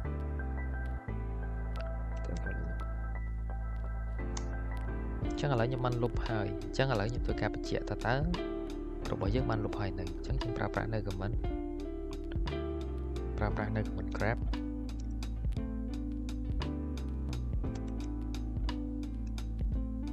developer/etc/group អញ្ចឹងឥឡូវយើងរកអត់ឃើញក្រុមមួយហ្នឹងទេអញ្ចឹងក្រុមរបស់យើងគឺលុបបានជោគជ័យហើយអញ្ចឹងឥឡូវយើងចំណុចទី2គឺយើងបានអនុវត្តរួចហើយអញ្ចឹងយើងចូលទៅដល់ចំណុចទី3ចំណុចទី3គឺយើងធ្វើការបង្កើតនៅក្រុម developer ហ្នឹងឡើងវិញអញ្ចឹងខ្ញុំធ្វើការបង្កើតនៅក្រុម developer ហ្នឹងឡើងវិញអញ្ចឹងប្រើប្រាស់ command sudo ដែរក្រុម add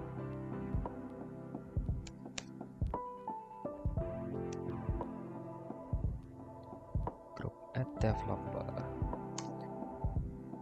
chẳng như tôi cái chạy đầu tiên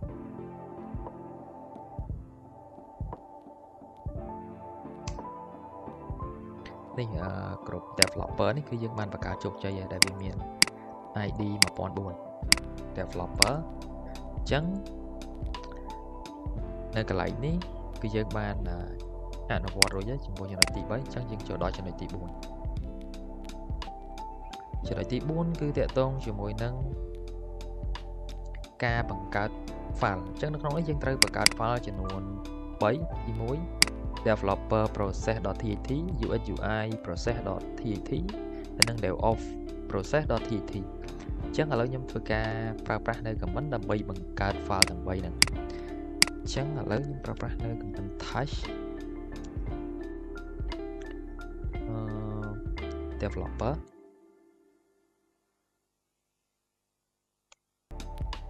process.tat ខ្ញុំសូមធ្វើការបង្កើតម្ដងមួយប្រើប្រាស់នៅ touch ដែរ devops process.tat ដល់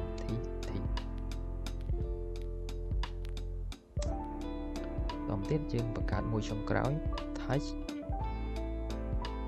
ux ui process.tat ដែរអញ្ចឹងឥឡូវយើងបានបង្កើតបាន file 3ហើយអញ្ចឹងនៅក្នុងចំណុចនេះគឺយើងបានអនុវត្តរួចហើយចំណុចទី4អញ្ចឹងធ្វើការបិទចោលចូលដល់ចំណុចទី5អញ្ចឹងចំណុចទី5យើងត្រូវ list file នឹងទាំងអស់ឡើងវិញខ្ញុំធ្វើប្រាស់នៅ command ls -l នេះគឺយើងទទួលបាន file 3នេះហើយនេះយើងអត់រាប់ទេនេះដែលសារខ្ញុំតេស្តការពីលើកមុនយើងមាន file 3គឺ developer devops process និង ux ui process.tat អញ្ចឹងឥឡូវនេះយើងបញ្ចប់ចំណុចទី5ហើយយើងចូលដល់ចំណុចទី6គឺការ change permission ទៅកាន់755អញ្ចឹងមានន័យថានៅ file យើងនឹង change file TAT ទាំងអស់ហ្នឹងទៅ permission 755អញ្ចឹងឥឡូវយើងប្រើប្រាស់នៅ command ដើម្បី change permission file ទាំងអស់ហ្នឹងប្រើប្រាស់ chmod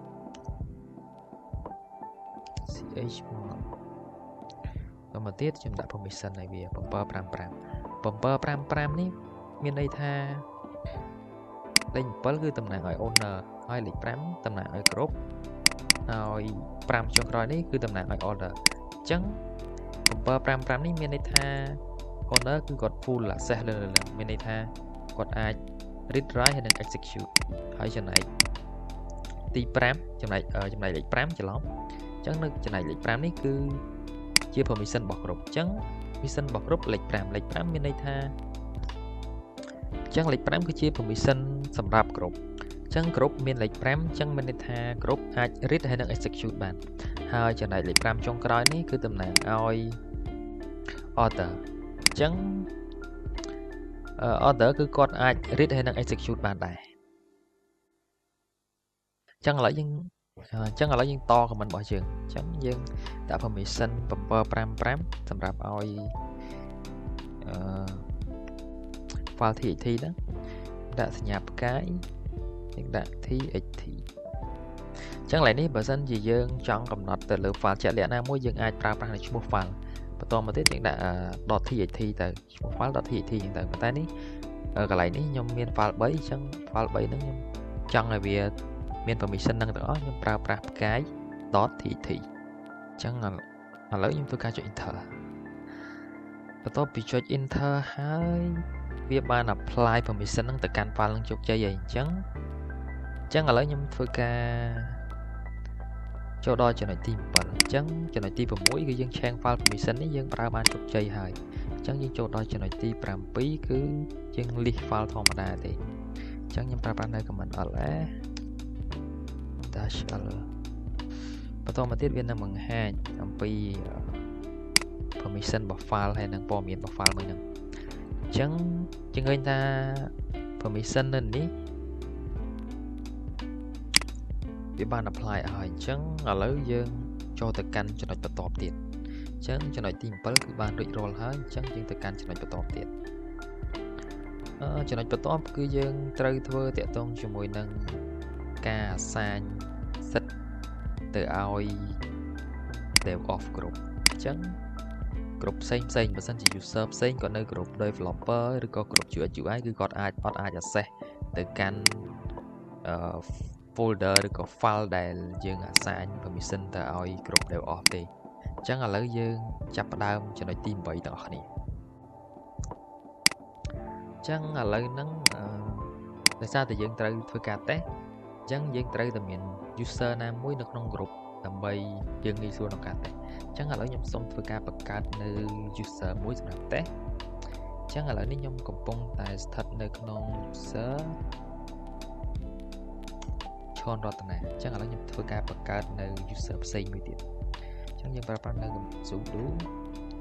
user add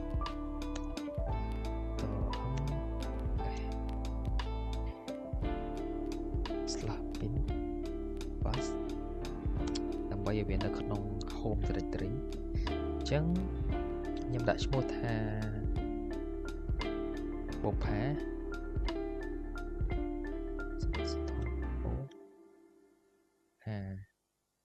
ចុច enter ហើយខ្ញុំធ្វើការដាក់ password ឲ្យ user បុប្ផាខ្ញុំច្រឡំសេអក្សរ B អញ្ចឹងខ្ញុំដាក់អញ្ចឹង B ផាអញ្ចឹង user B ផាអញ្ចឹងធ្វើការដាក់ password ឲ្យគាត់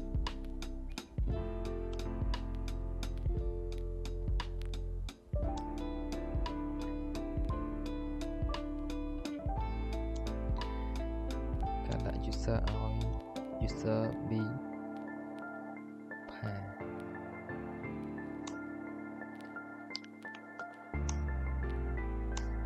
អញ្ចឹងឥឡូវ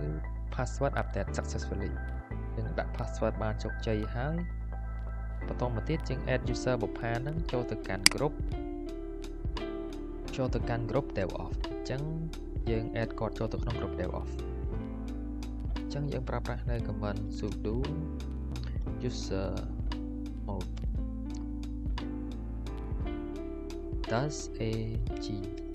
add group បន្តមកទៀតយើងដាក់ទៅ group មួយណាអញ្ចឹងយើងដាក់គាត់ទៅក្នុង group dev off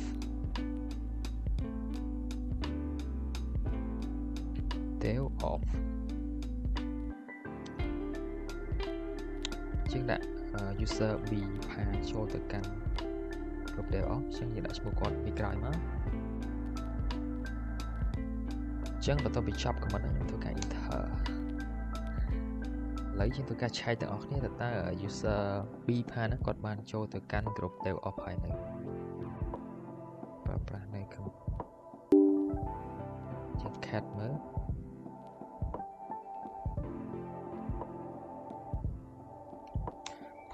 WD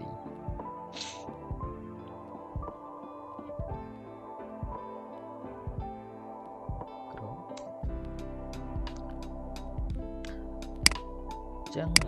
យើងឃើញនេះ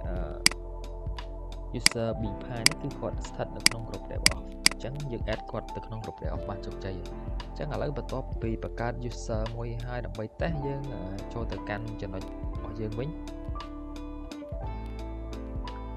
អញ្ចឹងនៅក្នុងចំណុចរបស់យើងនេះគឺយើងអត់ចង់ឲ្យ user ពី group ផ្សេងហ្នឹងគឺគាត់អាច access ចូលទៅកាន់ group dev off ទេអញ្ចឹងឥឡូវយើងសាកបើសិនជាយើងចង់បាននៅលក្ខខណ្ឌមួយហ្នឹងអញ្ចឹងយើងធ្វើការដាក់លក្ខខណ្ឌទៅឲ្យ file devoff.process ហ្នឹងអញ្ចឹងមុននឹងធ្វើការ assign permission យើងដល់សិទ្ធជា owner ទៅកាន់ group devoff ហ្នឹងសិនអញ្ចឹងយើងផ្ដល់សិទ្ធ owner ឲ្យគាត់ ch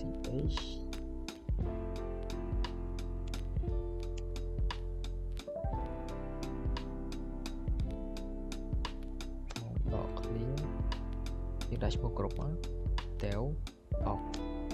តមកទៀតយើងដាក់ឈ្មោះ file អញ្ចឹង file ហ្នឹងឈ្មោះថា dev off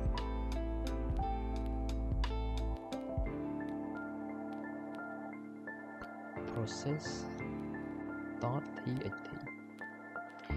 អញ្ចឹងចុច enter ឥឡូវយើងបាន assign permission យើងបាន assign នៅសិទ្ធិជា owner ទៅកាន់គ្រប់ DevOps ហើយអញ្ចឹងយើងទៅមើលលក្ខខណ្ឌរបស់យើងអញ្ចឹងបើទោះបីជាយើងបាន assign សិទ្ធិ owner ទៅឲ្យគ្រប់ DevOps ក៏ដោយប៉ុន្តែ file ហ្នឹងគឺនៅតែអាច execute បានដោយសារតែយើងអត់ទាន់ធ្វើការផ្លាស់ប្ដូរនៅ permission របស់វា permission file អញ្ចឹងឥឡូវយើងធ្វើការផ្លាស់ប្ដូរនៅ permission file អញ្ចឹងយើងប្រើប្រាស់ command chmod ដដែលតមកទៀតយើងធ្វើការ assign set file ហ្នឹងអញ្ចឹងខ្ញុំដាក់ឈ្មោះខ្ញុំដាក់ set ទៅឲ្យ file ហ្នឹងសម្រាប់គ្រប់ owner គឺគាត់ read write ហើយនិង execute លេខ7ហើយសម្រាប់គ្រប់ផ្សេងហើយសម្រាប់គ្រប់ដាក់លេខ5សម្រាប់ order ដាក់លេខ0អញ្ចឹង order user order គាត់អត់អាចធ្វើការ read write បានទាំងអស់អញ្ចឹងគឺ permission គាត់គឺស្មើ0តមកទៀតយើងដាក់ឈ្មោះ file យើង assign permission ហ្នឹងទៅកាន់ file មួយណាយើងដាក់ទៅកាន់ file DevOps process .txt អញ្ចឹងឥឡូវយើងបាន assign permission assign ទៅកាន់ user ទៅកាន់ group អីបានហើយអញ្ចឹងឥឡូវយើងធ្វើការ test ទាំងអស់គ្នាអញ្ចឹងឥឡូវ user របស់ខ្ញុំផ្ទាល់គឺស្ថិតនៅក្នុង group DevOps អញ្ចឹងខ្ញុំអាច read write និង execute file នឹងបានអញ្ចឹងខ្ញុំធ្វើការ test ក្នុងការ read write file ហ្នឹងឥឡូវខ្ញុំប្រើប្រាស់ធ្វើការ test write សាកមើលប្រើប្រាស់ go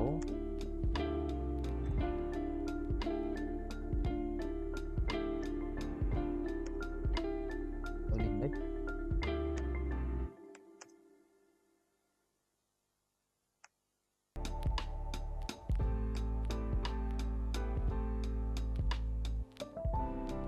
ធ្វើការចុច enter អញ្ចឹងឥឡូវខ្ញុំបាន write file នឹង write content ចូលទៅក្នុង file ហ្នឹងឥឡូវខ្ញុំធ្វើការ test ក្នុងការ read ម្ដងអញ្ចឹង cat DevOps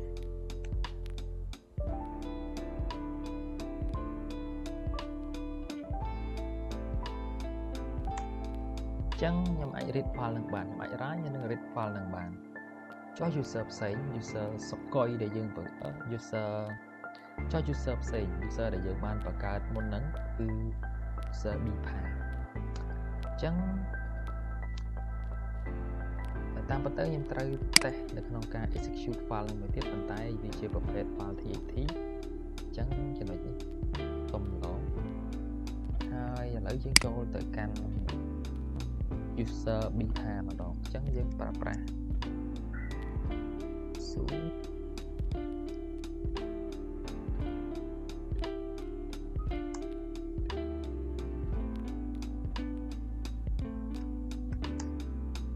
ចឹងឥឡូវយើងចូលទៅកាន់ user beta នឹងបានជោគជ័យហើយអញ្ចឹង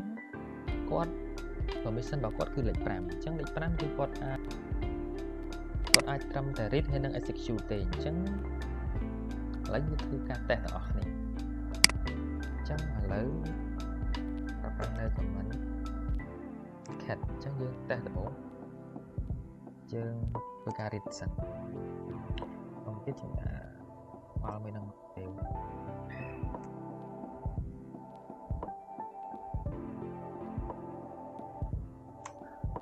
ចឹងយើងអាច read បានយើងអាច read ទៅលើ file DevOps process យើងអាច read បានចុះឥឡូវយើងធ្វើការ write សាកមើលប្រើប្រាស់ go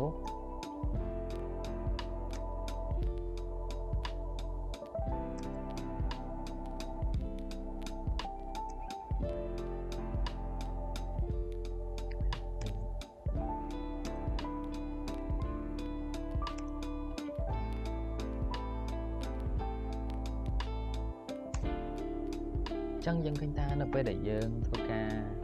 write file ហ្នឹងគឺអត់បានទេវាបង្ហាញ message មួយគឺ permission deny អញ្ចឹងហេតុអីបាន deny ដោយសារតែយើងបាន set permission ឲ្យគាត់ត្រឹមតែលេខ5ទេអញ្ចឹងលេខ5គាត់មានសិទ្ធិត្រឹមតែ read ហើយនិង execute ទេគាត់មានសិទ្ធិ write ទេអញ្ចឹងការដល់ permission file ការ test របស់យើងគឺបានជោគជ័យហើយ ហើយនៅសល់ផលផ្សេងទៀតគឺយើងអាចតេស្តបានគឺក្នុងលំនាំតែមួយអញ្ចឹងវីដេអូរបស់ខ្ញុំតាក់ទងជាមួយនឹងការងារ prepare ការងារទី2សម្រាប់ midterm មានប៉ុណ្ណឹងអរគុណលោកគ្រូជម្រាបលា